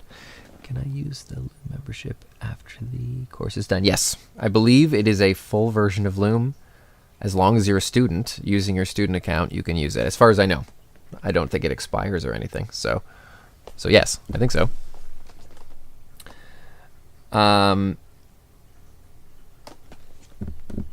I going to say? Oh yeah, how to access the library. There is a science Instagram, which we at the very beginning of the year got very excited about trying to put something together for students.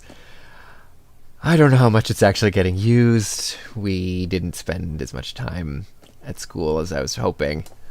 We wanted to sort of get some science activities and fun stuff posted on there, but I'm not sure, it might have died during the pandemic. This is it's very, very difficult to organize that this year, so I'm not 100% sure where that's at, but that exists. We were going to do a safety Kahoot. It actually just goes through the safety procedures that you use in the classroom, which I think at this point you're very familiar with, and also we're not in the classroom, so I'm not going to do that right now. I'm going to skip over that. Maybe if we come back to the classroom at some point, I don't know when that'll be. It's going to be at least a month, I think, guys. So maybe in a month, if we're headed back to school, we can do that as a review of like the safety procedures to use at the school. But at this point, you're safe at home, so we don't need to worry about that. So one last thing to remind you here is that these links are available for the entire quad if you need to go back and look at them. For example, for the Quad 4 calendar, you're probably going to refer to that. I would recommend downloading it. Course outline is there if you want to go back and take a look at it, what you need to know from each unit. The sign up for Explore Learning is there if you need to access it again. And the student parent information survey is your first assignment. It is, I would recommend completing it today during Learning Block 3. But the idea here is that you're doing it at home. A parent needs to complete part of it. It's the last part. And basically, your parent needs to confirm that they have read the course outline. We do this every quad. You guys know how this works. But they've read the course outline and they understand the expectations for the course. And if they don't, they should email me. It's also really important. On that form, I ask for your parents' most recent contact information. I need that information. So hopefully people have access to email. We can work around it if they don't. But ideally, I get an email from every parent because I have to send home your progress reports by email. I'm required to send them by email. So it is the primary method of communication with parents, and I need to get a parent email. Some parents have their email listed at the school, so there's a place where I can look to see for parent contact information. But very often, parents do not list their contact information there. Or that information is outdated. It was put in there 5 years ago. Their email has changed. They don't work at the same place, whatever. And so I really, really strongly urge you and your parents to make sure that their parent email is up to date there.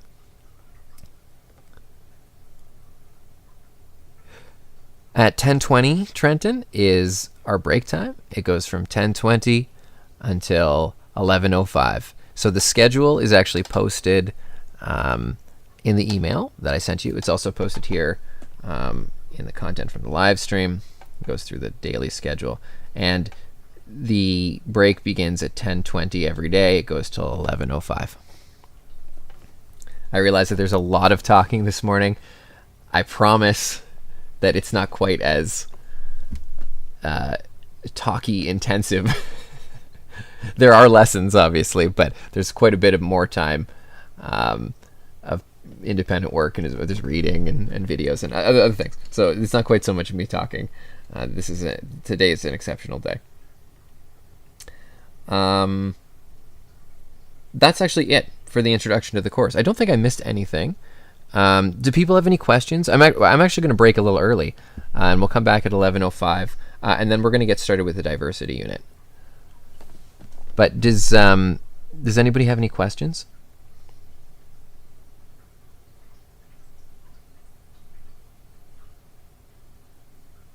There's a delay, so I got to wait a bit here.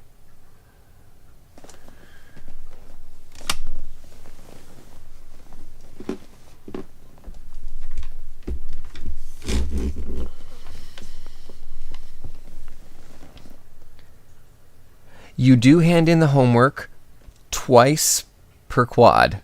So there's one homework Google Doc per unit that you're going to create. Okay, you'll create your first one today for the diversity unit. And all the textbook questions that you answer go in that Google Doc. Then, halfway through the quad, before your midterm reports, you're going to hand in those two homework docs. The one for the first unit and one for the second unit, and they're going to be evaluated for learning skills, not for marks. So they're evaluated for learning skills. You will do the same thing at the end of the entire quad. There is an assignment, you'll see it pop up. It's called homework portfolio or something like that, where you'll hand in the rest of your homework docs, and then they, again, are used to assess your learning skills. So you do hand in the homework, but not for marks. You hand it in for learning skills. The assignments are all assessed for marks. And so you will hand in all of the major assignments and the quizzes. Everything on the assignments pages and the quizzes pages you need to complete. Yes, if you want to edit your notes with anything that works for you, you're welcome to do that. That is for Anastasia. For Lillian, you should turn on notifications. Oh, right. I forgot about that. There is an app called Brightspace Pulse. There it is. This is on the information for day one. I missed it. It's an app that is for this service, Brightspace. You don't need it if you don't want it, but oh, my mic is being real peaky here for some reason all of a sudden. You don't need, whoa, all of a sudden the gain is crazy high. You don't need it. However, I recommend it only because it will show you notifications for things coming due and stuff like that. It's an iPhone and Android app. You don't need it, but you can use it to help with notifications, reminders of homework. If you go to that link there, it shows you how to get the app. You can just look for it on the App Store. It's called Brightspace Pulse. When you're signing up for it, it asks you for your provider. Who is your provider of Brightspace? And the provider is the Waterloo Region District School Board. And then you just log in using your regular school login. Okay, so that's the only thing that people always ask about it is who's the provider. It's the Waterloo Region District School Board. If you start typing in like Waterloo Region, I think it comes up as one of the things in the list. So you can do that if you wish. You don't have to do it. And there are notifications that you can turn on. Definitely turn on your Gmail notifications. If you have a phone that has email notifications from your school Gmail, I just have the Gmail app installed on my phone with notifications turned on. That's what I'm talking about. So I recommend doing that just so you're keeping track of your school email. It's my primary way of keeping in contact with you. So if you're not monitoring your school email, we are not going to be in close communication through the quad, which is not really a good idea.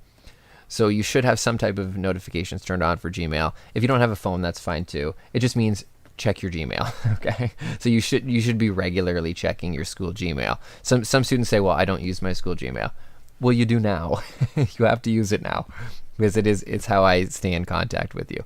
Please don't send me emails through Brightspace. There's a Brightspace email program that you can access to send me a Brightspace mail don't do that. I never check that account. It'll just go into a black hole and I'll never see it. So my regular school email on Gmail, which is bjorn_vigelman@wrdsb.ca. If you type in my name, Bjorn, I'm the only Bjorn in the system, I think. It should go to me. Okay, so I think that answered your question, hopefully, Lillian. Can you print the notes for free at home? You're welcome to print them. When I say that it's not free, I mean that it costs paper and ink. So absolutely, the PDF is there for you to print, and you're welcome to print it, but it's just not free to print because ink costs money and paper costs money. But you absolutely, it's free in terms of it doesn't cost anything. I made the notes, so you're welcome to use them. 2 units in one day. We do 1 unit approximately every 5 days. We have 2 major lessons in the day, a block 1 lesson and a block 2 lesson, and it covers a lot of ground, but it's definitely not 2 units in one day. So it's 1 unit in approximately 5 days. Do I post the homework questions for us to answer or the pages from the textbook? I post the pages and question numbers from the textbook, Nate.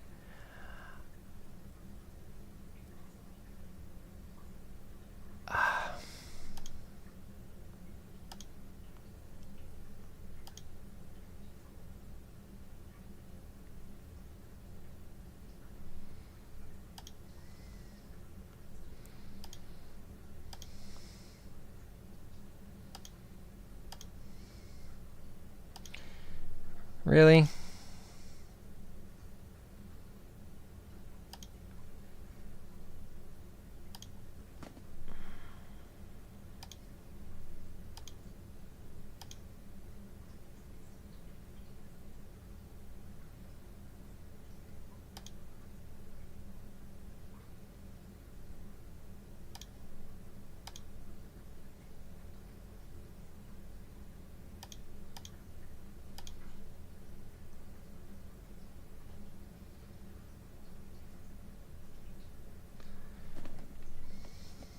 I have to, believe it or not, that's the first time I've had to deal with a person like that.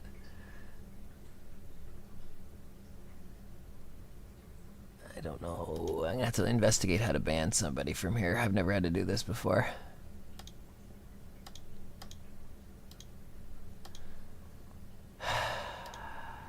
It's okay. I'll figure that out. Anyway, I think I got everybody else's questions here. Post the homework questions for us to answer. Yeah, so what the homework questions are always posted as part of the feed. So for example, for today,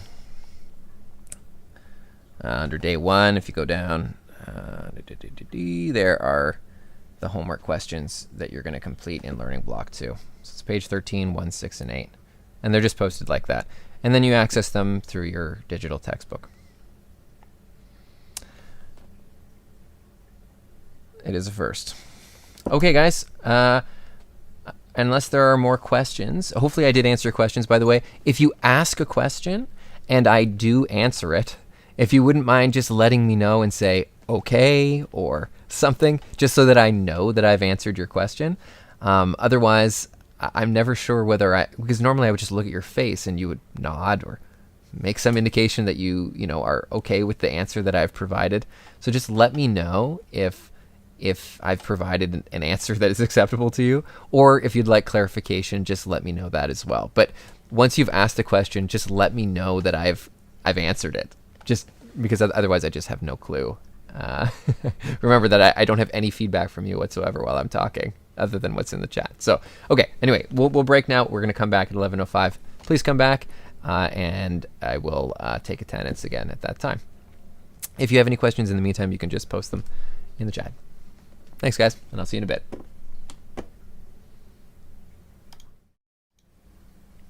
All right, we're back. If you haven't done so already, just let me know that you're here in the chat, and I will check you off.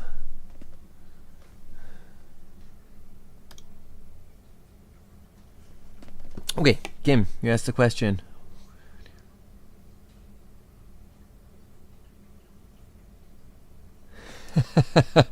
Interesting idea.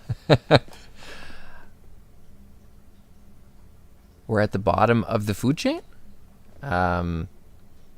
Like plants, you mean? I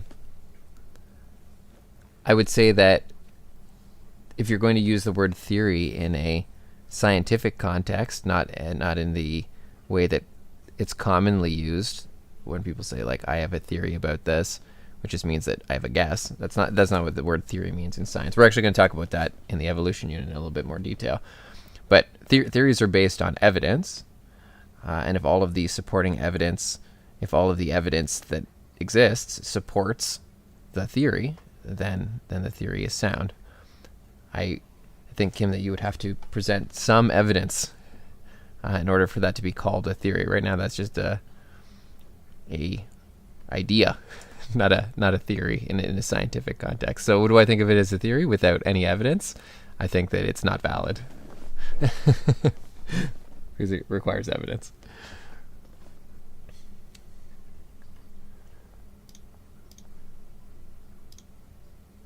Okay, let's talk about what we're up to now. So we've done all the introductory stuff.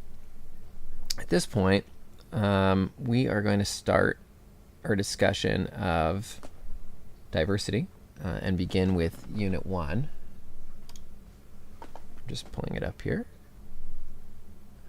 Before I get into the actual content today, when we talk about what is diversity, I'm going to mention the major assignments that exist for this unit. So first of all, if you're looking for the course notes, they're right over here on the side, Unit 1, Diversity Course Notes. I don't know why it's asking me to sign in. It shouldn't give you that, but they're right over there. They're also, if you go to day 1, and then you scroll down a little bit, you will see a little link here for diversity and a course notes. You can find them there as well. You need to make a copy of those and then open it in the software of your choice. Cami would be ideal because it's free for you, because I paid for it. But whatever PDF editing software you like to use. I mean, if you're not using a Chromebook and you're using what's the Adobe Acrobat or whatever it's called to edit your PDFs, that's fine. But that, in order to edit, you actually need a full version of that too, so it's quite expensive actually. But anyway, this is available too. The diversity unit vocabulary list. So I'm just going to quickly go to this assignment so you can see what it's all about. The vocabulary lists always span the entire unit. I know some people have already done the student parent information survey. Thank you for doing that. So if I go to the diversity unit vocabulary list here, okay, it's going to say create a Google Doc and call it diversity unit vocabulary list. Okay, so there's the start. Okay, I highly recommend you organizing this in some manner in your Google Drive, probably in a folder for the course and then in another folder for this unit. Diversity is the name of the unit. And in that Google Doc, you're going to create a table with 2 columns. The first column is going to be, first vertical column, is going to be your words, your vocabulary words from the unit. I believe I put a sample here of what that should look like. Where did I put that? Well, maybe I didn't. Maybe I didn't. I should have a sample there. But anyway, it's just a 2-column table. Okay, so you can insert. This is in Google Docs, and then table, and then you need 2 columns, and then you can keep adding rows to the bottom of it to add new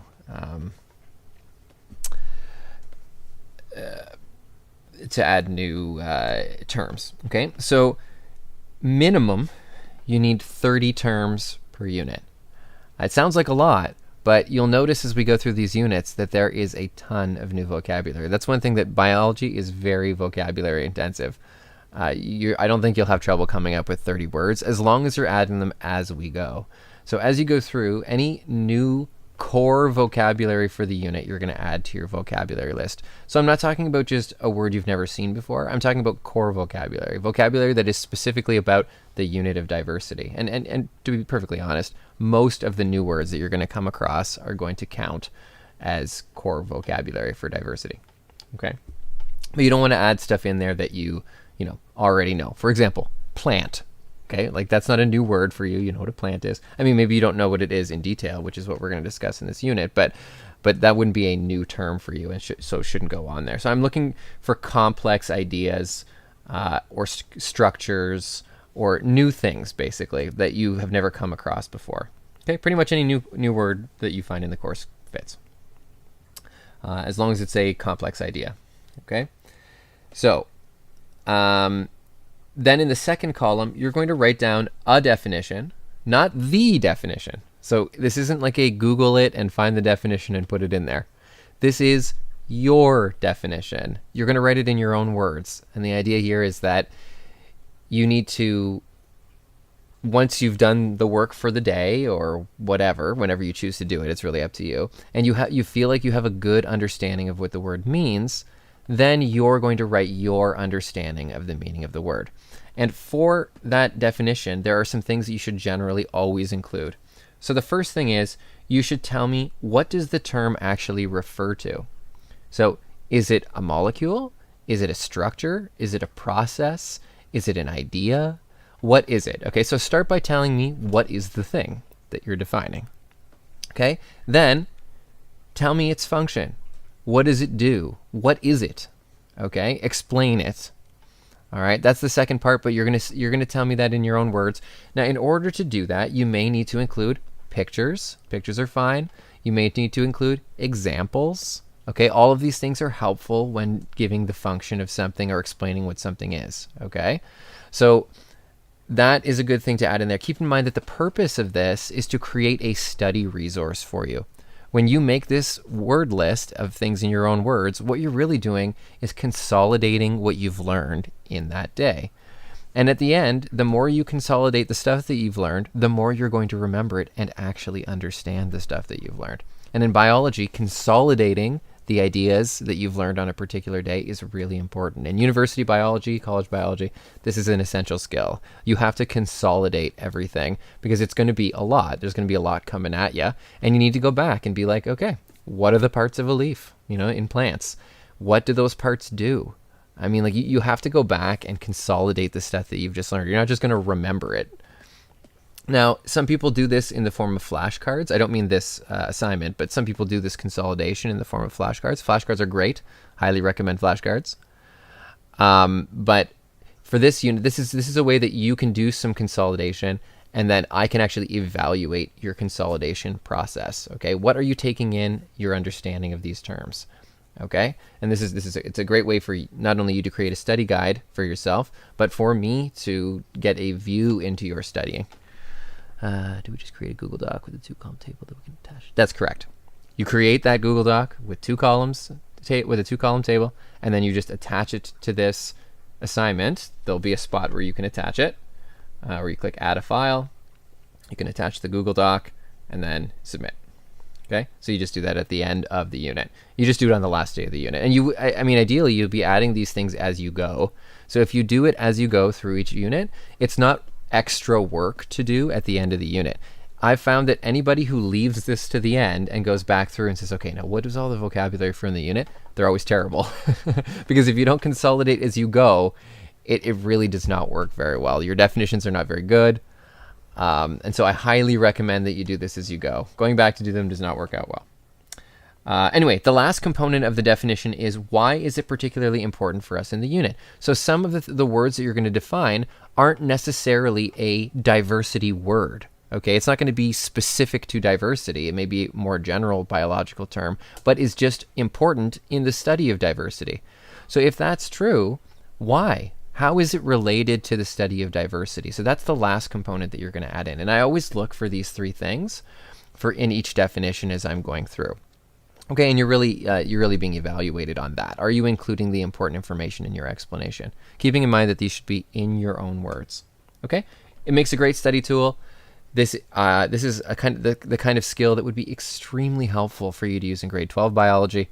I mean, you're not asked to do it. I don't think it's an assignment in grade 12 bio, but you should do it. And in university biology, if you're not consolidating your learning or doing some form of strong study note, I mean, It's guys, you got to do it. You'll get overwhelmed with the amount of new concepts and terminology, especially in biology. So biology doesn't have like the math processing component of physics, or chemistry for that matter. There's a lot of math in chemistry as well, but it's all about vocabulary and processes and understanding how things work. And there is a lot. Okay, there's a lot of vocabulary in this course, and you have to have a organized system to keep track of it, which is what this is. Okay, so that's the vocabulary list for this unit. You're going to create one for every unit, but you need to create one for this unit. So just so you know, so that you should definitely start that today. So that's that. The second thing that I always mention at the beginning of the unit is the major assignment. So you're not going to start your major assignment today. Probably. I mean, it's very unlikely that you would start it today. But I always tell you what it is at the beginning in case you want to start it at some point, because it's usually due the day after the end of the unit. Okay? You normally get an entire block, at least a 2-hour period to work on this. But sometimes it takes more than that. Often it takes more than that. And so if you want to start it early, that's fine. So the one for this unit is called the Species Spotlight Assignment. And really at this point, what you can start thinking about is a species that you'd like to learn more about. Okay, it can be any species, not a vertebrate.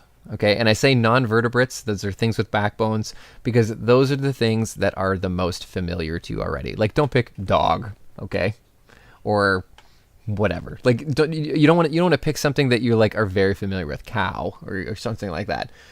I want you to pick a species. And you know what? And it may not be good to pick right now because you may not even know what's out there at this point. And we're going to spend a lot of time in this unit talking about what is out there. So maybe through the unit you come across something and you're like, that is wild. That is a really weird creature. Maybe start thinking at this point already about that idea. Okay, but basically the Species Spotlight Assignment is a detailed overview of a particular species. I will go through.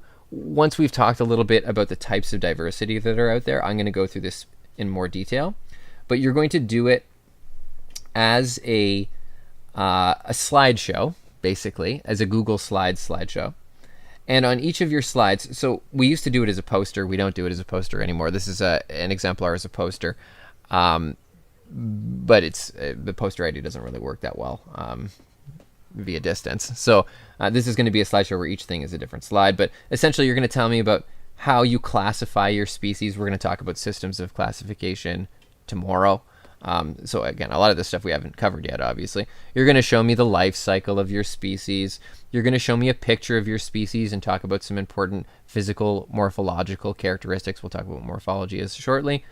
You're going to create a dichotomous key. This isn't a good example of a dichotomous key. We will talk about that in detail tomorrow. And then you're gonna be telling me about the scientific name and the common name of your species, and we'll talk about how to write a scientific name for a species. Okay, so that's the general idea. It's sort of like a deep dive into a particular species. You're going to look at some of the related species to your species as well, and that's going to be coming up later. Okay, so I'm not going to mention too much more about that because we'll get into that another day. So for today, we're going to start by going through the notes package. We've already done the learning block 1 stuff, which was the going over the course. So if you haven't done so already, you're going to need to open those diversity unit course notes in Kami or your choice of editing software. Once we've gone through the note together, we're going to talk in general terms sort of about what diversity is and why it's important. A perfect topic for Earth Day, by the way. And then there are 2 videos for you to watch on your own. So these go into a little bit more detail on the importance of biodiversity. And we're going to discuss what biodiversity means in a moment. So it mentions here in step 3 the idea of making a document for your homework questions. So you are going to need to do that for each unit. You need to make a Google Doc. I also mention here in the instructions that if you want to do your homework on paper, that's fine. In the genetics unit, it's much easier to do the homework on paper because you're going to be drawing little tables and things like that for problem solving in genetics. So it's easier to do stuff on paper. If you're doing that, you just take a quick picture of it and then you just insert it into your Google Doc so I have a record of what you've completed for your homework. So you can do it on paper if you want. You're welcome to do it on paper. But I just need to have evidence of it. So you just insert that into your Google Doc. And then there are these analysis questions, again, that you're going to do on that Google Doc. In Learning Block 3, this is when you're on your own here. Again, you can always visit me. The link is at the bottom of every Learning Block 3 on every single day. I'm always available here. I'm just sitting here, usually marking, but working on stuff for the course. You can drop in anytime and chat with me. Any questions you have about the course, you're trying to figure out how something works or whatever, it's much easier to do in a Google Meet, but that's always available at the bottom. I don't typically give a lot of extra work to do during Learning Block 3, but it's usually the time where you can add terms to your vocabulary list, complete any outstanding work from the day. Again, you can contact me. Today, I do have something for you to do. I mean, this is a little bit lighter of a day in terms of actual course content. And so today, I'm going to get you to read an article about Earth's biodiversity. This is a fairly recent article. I believe it is from the fall. Let me double check here. Yeah, 10th of September. Yeah, so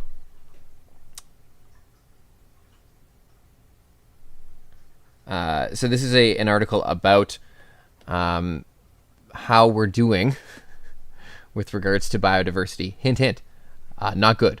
We're not doing a great job. Sorry, I noticed that it didn't show up on the screen there, but it does when you click the link. So it's a BBC article. And then once you've done that, there are some questions for you to answer. These also go in your homework document. So you can just copy and paste the questions into your homework document. You just answer below the questions. Okay? There isn't always something in Learning Block 3 like this, but there is sometimes. It's always listed on the tab on the side. So the tab on the side, when you click it, it always shows you a breakdown of everything we're going to cover for the day, everything that you're required to do. It's step by step, block 1, 1, 2, 3, 4, 5, block 2, 1, 2, 3, 4, 5. It's always broken down for you. So if you're ever not sure about something, what you're supposed to be working on and what you're doing, it's always located there for you. Okay. So let me get started with the note then. Let's talk a little bit about biodiversity, and then I'll let you get to doing the work on your own. So, why is this not showing up? What's going on?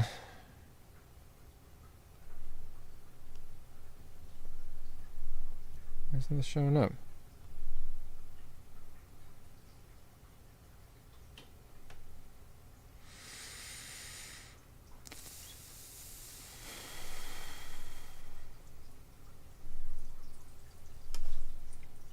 There we go. There we go. Oh, the first page of the course notes. This is just a little bit about studying. I'll let you read this on your own. But it does talk about some hints for success for you in the course. This is obviously designed more for an in-class course, but it does talk a little bit about how to make study notes. In the evolution unit, which is our last unit, we do a whole sort of day where we talk about making good study notes and stuff like that. I probably should put that closer to the beginning of the course, but anyway, there's some tips here on making good study notes, how to study effectively. If you're not sure why you don't feel prepared for a unit quiz, like maybe you've tanked one of the unit quizzes, I highly recommend going back over here and looking at these tips for how to actually study. What I find usually is that students say, "Oh, I studied for this so much. I studied so hard for this," and then I'll say, "Well, how did you study?" And then people will say, "Well, I looked at my notes for 3 hours." It's like, oh, there's your problem right there. That is a really bad way to study for most people. Some people can study like that. My brother's like that, where he can just read something over and kind of lock it into his brain. But that for most people, that is not an effective way to study. So anyway, this talks about some study tips, some things to consider while you're doing your studying in order to make it more effective. Okay, so have a quick look over this. If things are not working out well for you, we can also have a conversation about this if you want to talk. Okay, getting into diversity. What is a species? Okay, by the way, most of the notes are broken down into a little section at the top called main ideas. That is a summary of everything that is going to be covered in a particular lesson. Okay, I normally don't talk about those, but I you can always refer back to it if you're just like, oh, what was in this lesson? It's usually these main ideas. These are the takeaways in every lesson. So when you're done the lesson, if you go back and read the main ideas section at the top and you just are not familiar with them, you miss something. These are the key things that you need to know, that you need to take away in order to have like effectively understood the lesson that we've just covered. So it's not a bad idea to go back and look over them. They're also a great place to start when you're studying, is to look back over the main ideas of a particular lesson. Did I get the main ideas? Do I remember these ideas? Anyway, they're always at the top. So what is a species? When we say something is a species, this is a species, this is a species. And there are a couple different ways to define it in biology. The biological definition of species, which is typically what biologists use to describe a species, is we say that it's a population. Okay, so it's a group of organisms. Why is my thing doing that? It's a group of organisms, a population, that can freely interbreed. Okay, so that means that they can breed with each other. And when they do breed with each other, the offspring that they produce are fertile. Okay, that means their babies can make babies. And this is important because if two members of a species can interbreed, but their offspring is not fertile, it can't make its own babies. Well, we don't consider those two members to be part of the same species because they can't continuously reproduce into the future. Okay? So it's a population, a group of organisms that breed with each other, they make fertile offspring, and then the last component here is that their breeding must occur under natural conditions. Okay, that's also important. So for example, under natural conditions, you don't see a golden retriever and a wolf, a gray wolf, breeding with each other. Okay, you have to force them to do that. They don't do that. They can do that. So you can, in fact, breed a gray wolf and a golden retriever together, and you can produce fertile offspring. They make fertile babies that are dogs, really. I mean, they're dog-wolf hybrids, I guess. But the reason that we don't call them the same species, that is the domesticated dog and the gray wolf, is because they don't do it under natural conditions. So that part is important as well. However, not all biologists agree that is important. So some biologists would say that they're the same species. So there's not full agreement here. This is the typical definition that biologists use. But as you'll notice as we go through stuff here in biology, there isn't perfect agreement among biologists in terms of how to classify and categorize all of this stuff. So it's not perfect. It's not a perfect system, and not everybody agrees. But in general, this is the biological definition of a species. They freely interbreed. They produce fertile offspring under natural conditions. There are some anomalies here, some unusual things that can pop up. So, for example, the grizzly bear and the polar bear can and do, in nature, interbreed with each other occasionally. Obviously, their ranges have a small amount of overlap. The southern range of the polar bear and the northern range of the grizzly overlap a little bit. In North America, at least they do. They do in the Taiga Plain in Russia as well. And where they overlap, occasionally they will interbreed and produce a growler bear. Okay? So, by the biological definition of species, these are the same species. Natural conditions, they interbreed and produce fertile offspring. However, we don't usually consider these to be the same species. And that is because their characteristics are very different from one another. They're significantly different. So when we talk about different characteristics, what we're saying is that their morphology is different. Okay? So the word morphology means physical characteristics, their appearance, and other characteristics like behavior. Okay? So their behavior and physical characteristics are different. That's morphology. And so therefore, we use what's called the morphological definition of a species, or the morphological approach, instead of the biological approach. Okay, so what's at the top here is this freely interbreeding is the biological approach. I should make that in red. Oops. So this is the biological approach, this idea of populations freely interbreeding, producing fertile offspring. However, sometimes that definition puts two things together as the same species when pretty much no one would say they are the same species because they look and act so different. So the reason, and this isn't just a physical characteristics thing, obviously they look different, but they also have different mating seasons. They also have totally different mating behavior, their mating calls, how they find partners, their hunting behavior, how they hibernate. All of this stuff is different between these two species. And so because of that, how they migrate, basically everything about their morphology is different. So we don't call them the same species because of that. So that's when we use the morphological approach. So again, there's a little bit of nuance here. It's not perfect. There's one other problem here, and that is some species don't breed. They don't sexually reproduce. For example, some plants and microorganisms and fungus, which we're going to talk about all during this unit, they reproduce asexually. In other words, they can basically just make copies of themselves. So if that's your bag, if you're just making copies, you don't freely interbreed with other members of your population. So in that case, we also have to use the morphological approach. We look at physical characteristics and behavior.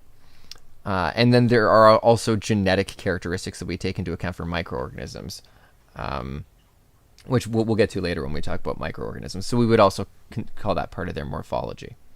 So, yeah, there's a little bit of nuance here. In general, when we talk about a species in this course, we're going to be talking about the biological approach. So we're going to be talking about this idea of freely interbreeding, producing fertile offspring, natural conditions. However, just keep in mind that occasionally biologists are like, yeah, that doesn't work for this guy, so we're going to use the morphological approach. Okay? So two ways sort of to understand what a species is. Any questions about that before we move on? This idea of what is a species and the two ways of determining it, or at least the two ways that we currently use.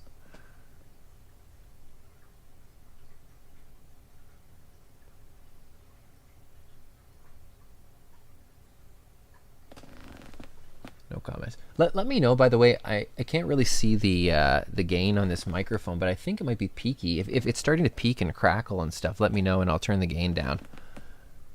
I'm not sure. I'm used to projecting and talking really loud to like a class in the room, but I'm talking to a microphone that's like a few centimeters away from my face, so I'm not. I think I may be speaking too loud. Anyway, let me know. Just let me know if whatever I'm doing is not working for you. Okay, so that's how we establish what a species is. Did I mention here how many species there are on Earth? No. We're going to get to that later, I guess. There's a lot. There's millions. We're going to be getting into more detail on that later when we talk about classification. But essentially, it's important for the health of the ecosystems of Earth for biodiversity to exist. And I think that you probably have a general sense of what biodiversity is because you took grade 9 ecology. And so you would have talked about biodiversity in general. In grade 9, we define it very broadly. We just talk about it in terms of species diversity in grade 9, which just means, species diversity just means how many different species are there, okay? And how many there are of each species. So that's important. How many species there are is important. And the reason it's important, and again, this is a great topic to be talking about on Earth Day, is because diversity equals resilience, or ability to negotiate or manage stress in a particular ecosystem. Okay, when we're talking about stress, we're talking about all of the different environmental factors that make life difficult for a particular organism. Okay, so the more diversity there is, the greater that species will be resilient, the greater that ecosystem will be resilient to change. I know in grade 9 you would have made a food web, or you probably made a food web, and then you took members away from your food web, and it's like, what happens when you reduce the population of this or remove this from the population? You would have done that in grade 9, I would assume. That is an experiment in biodiversity. When you remove biodiversity, there's an impact on all the other species in a particular ecosystem. And the more you remove, the more fragile that ecosystem becomes to change. So I'll give you an example. And this is just for species diversity. If you remove a particular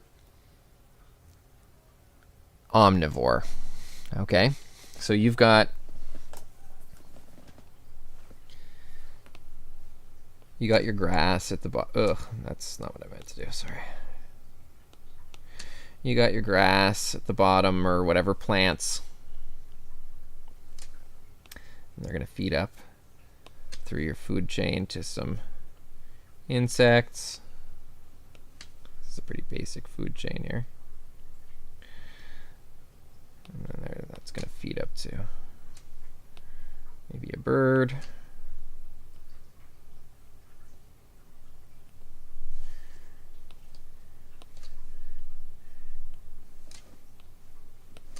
Sorry for this terrible art.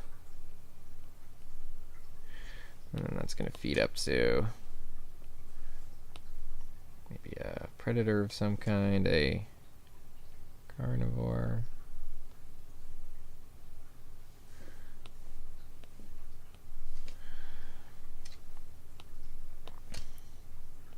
Okay, this is a very basic ecosystem here, just a few species. Obviously, there's nothing quite this simple in nature, although desert ecosystems are fairly fragile. They don't have very many species usually.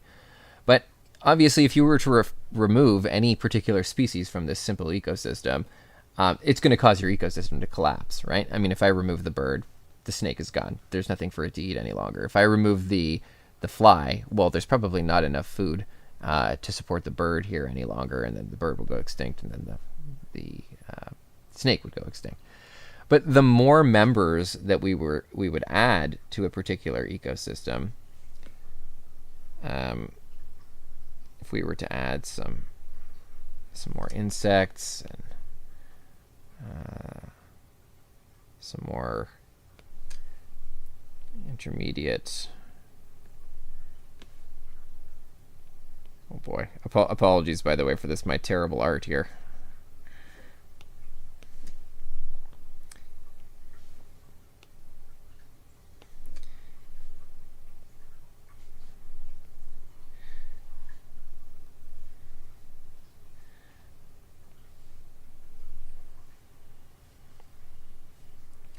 Obviously, if you start adding more connections here and adding more species, increased species diversity, the ecosystem becomes less fragile, because any one change to any particular species is now going to affect the other species, but less, because they're less dependent on any one particular species. So in this way, species diversity is important for resiliency. But that's true for every other type of diversity as well. So that's species diversity. So I kind of jumped ahead here. But when we're talking about species diversity, we're talking about the complex network necessary for obtaining food, processing waste, reproducing, and all life functions. Okay? In other words, species rely on other species to do all of those things. They use other species for homes. They use other species to produce their waste, to make their food. I mean, we're not just talking about food chains here. We're talking about all the different functions of life. They're associated with each other. Okay? For example, some plants are responsible for certain insects to pollinate them and allow them to reproduce. All of these different things, okay? So they're interrelated by more than just food. If you have a large population, then you're going to have more interactions with the other populations. So that means that if the population of any one group is large, that's an increase in species diversity because there's more interactions with the other species. If you have more variety of species, that is, the number of species is greater, well, then you also are going to have more interactions with other species. So both of these components together are species diversity. So it's both the number of species and how big the populations are within those species. Okay? And the greater species diversity you have, the more resilient you are to change. Any environmental stressor, natural disaster, change in climate, whatever.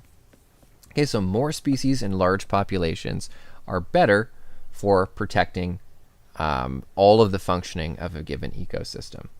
And so that's just alone one of the really important reasons why we should care about species diversity. Because believe it or not, we are in one of these.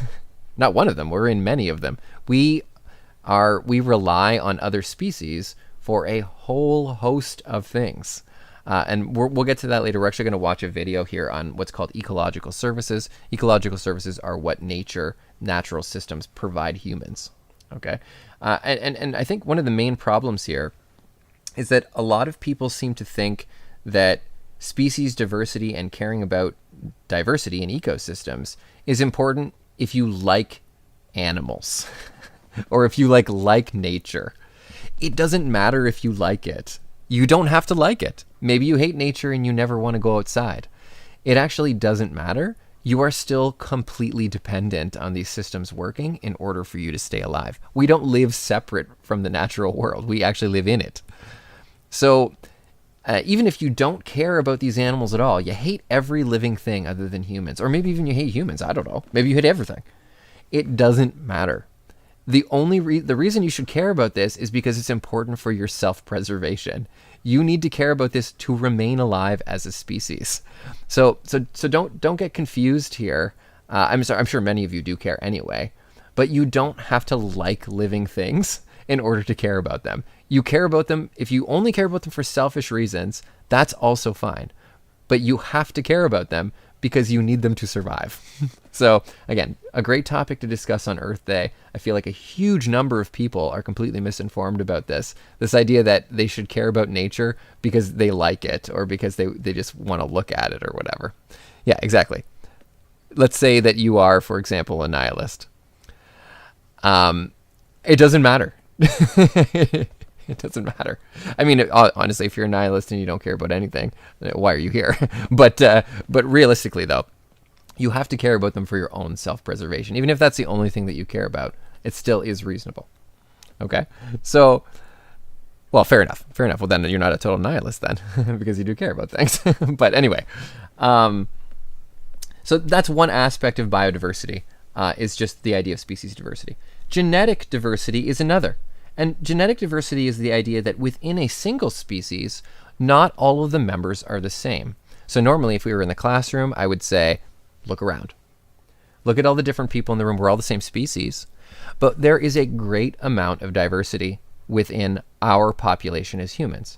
Some people have darker skin. Some people have lighter skin. Some people are taller. Some people are shorter. Some people are more muscular. Some people are less muscular. Some people have faster metabolisms. Some people have slower metabolisms.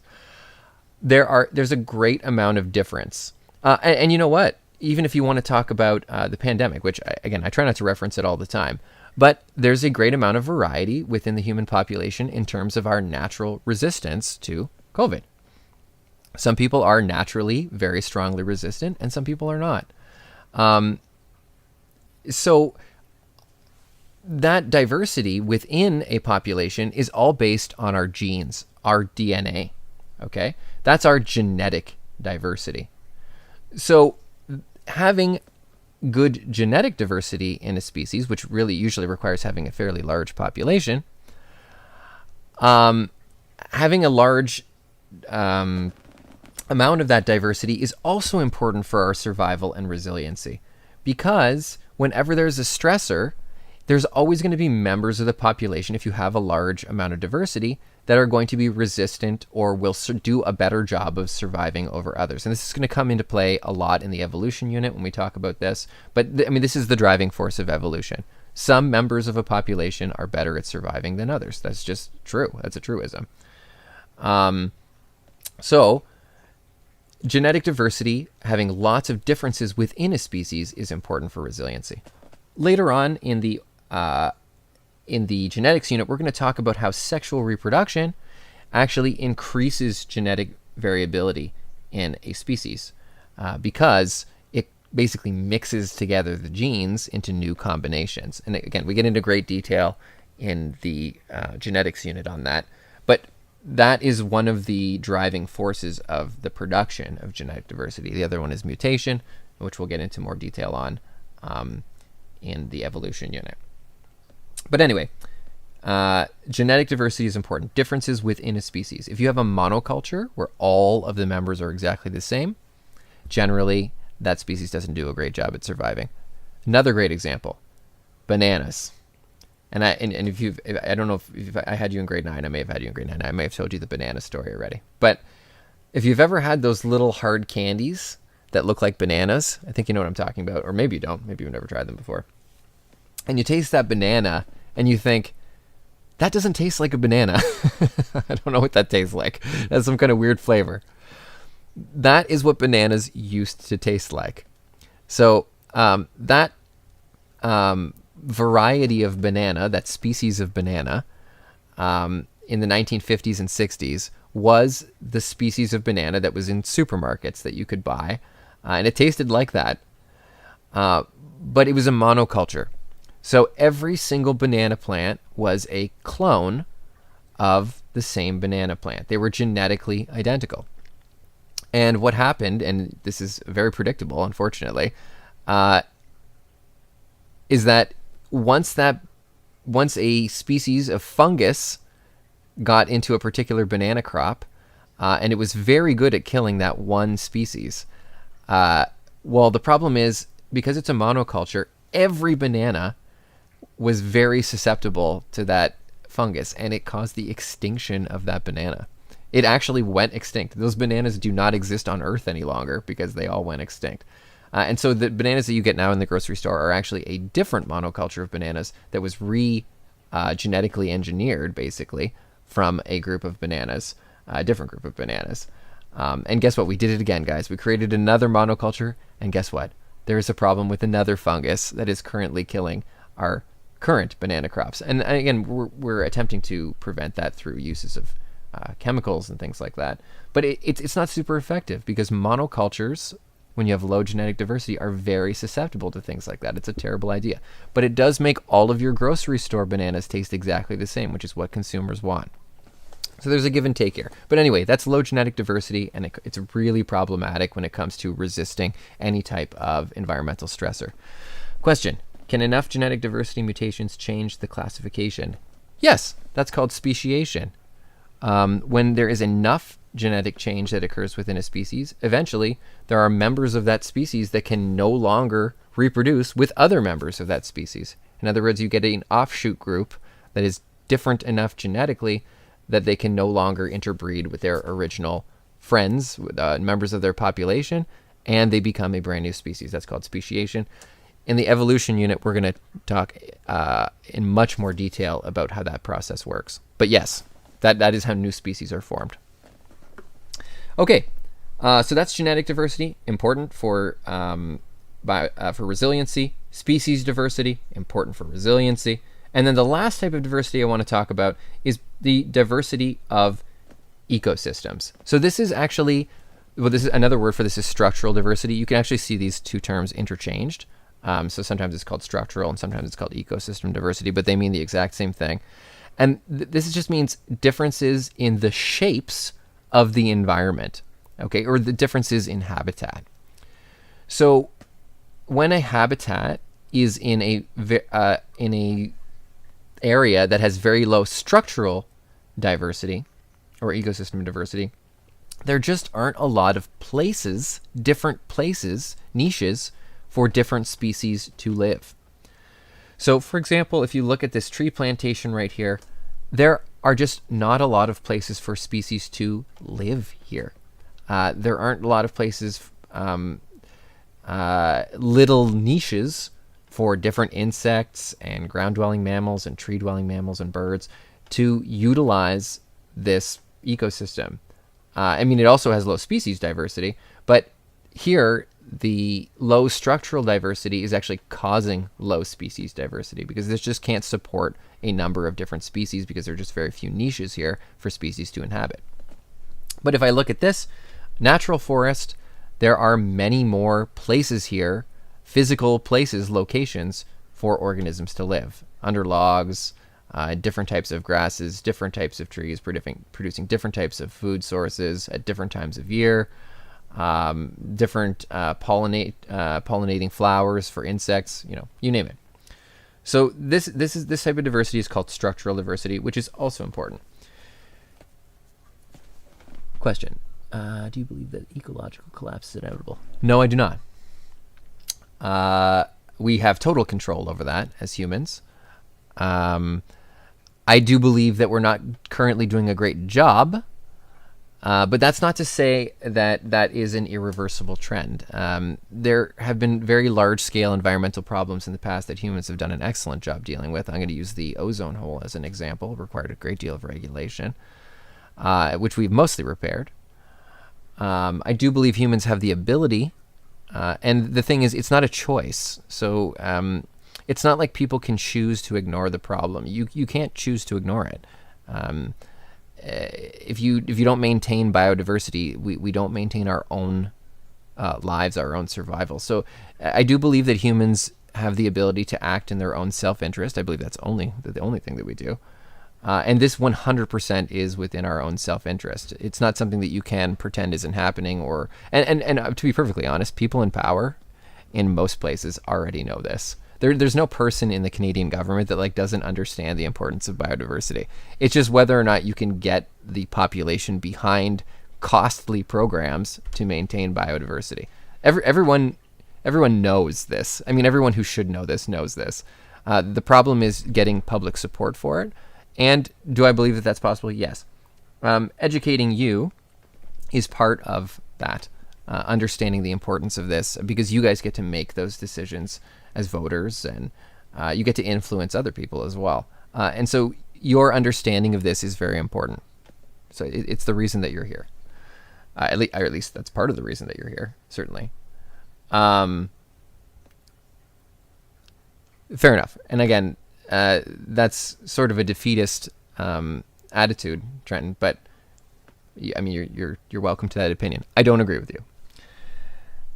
So, like I said, these three types of diversity. By the way, you need to know these three types of diversity and what they are and why they are important. All contribute to resiliency in the natural world. So, what I'm going to get you to do now is watch a video on the importance of biodiversity. Just throw up the video right here. I'm going to let you do this on your own time. And then I will, like I said, this chat remains open the entire time. And I will be able to respond to questions. You can type them in any time. I'm here the entire time. And if you want to talk to me live, we can either jump into a Google Meet if you want to talk right away, or you can just join me in the Google Meet during Learning Block 3. It's totally up to you. But just let me know what you're interested in doing. You can always email me as well. I'm constantly checking it. So like I said, there's two videos here. So the first one here just talks about the three types of biodiversity and gives some examples. If you're at all unclear about them, it's a great little review. It's quite short. The second video talks about what are called ecological services. So I didn't do a great job so far in explaining why you should care about this. In other words, what does the natural world do for you? And there are, I believe, 5 main ecological services that are provided by the environment.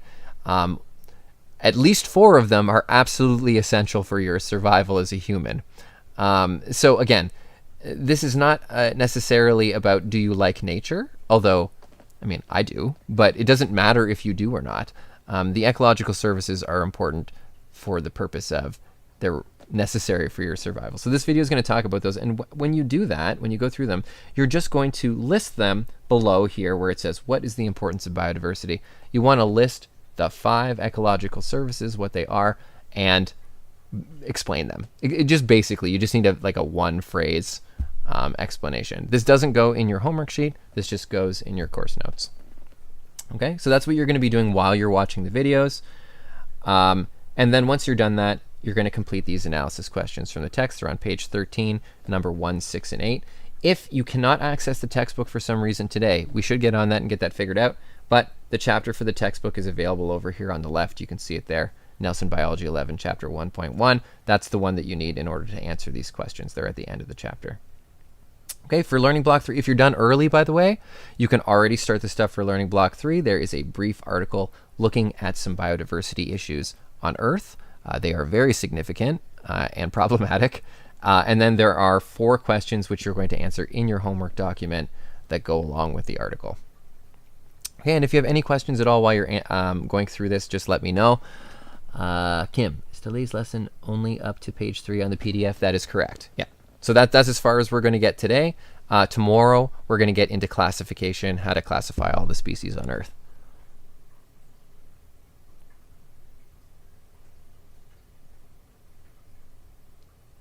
I would say that that is entirely correct, Ryan.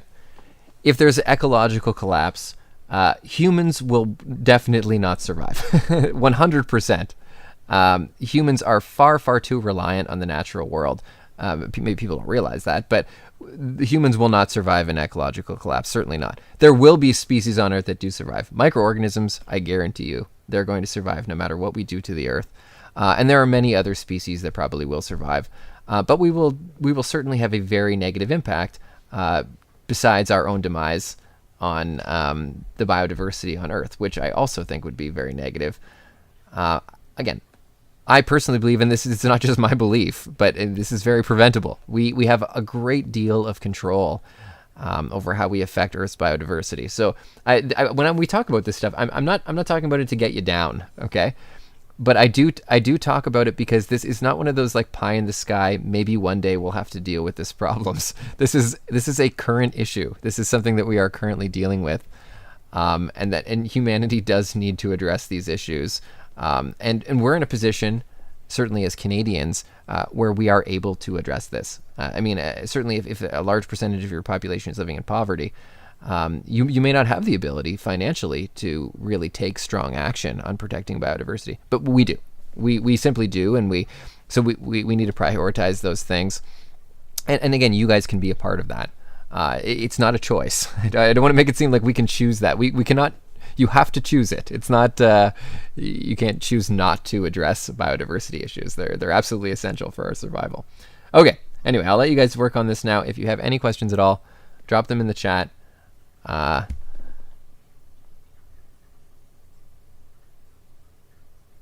So the vocabulary list, Kim, is something that you complete continuously throughout the unit. Yes, you add to it today. From the stuff that we've done in class today, but you're also going to add to it every day of the diversity unit. So you don't have to finish your vocabulary list. You complete it over the course of the unit. Then on the end of day 5, which is the last day of this unit, that's when you're going to hand it in. So yes, that's like an ongoing thing that you do throughout the unit. You do need to complete the survey, the student survey. Thank you for mentioning that. So a reminder to everybody, you do need to complete it by midnight on Friday. I need to compile all that data on the weekend.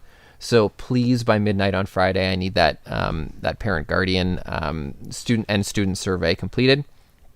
And then there are other questions here that go along with it. There's these from the textbook and then these on the article.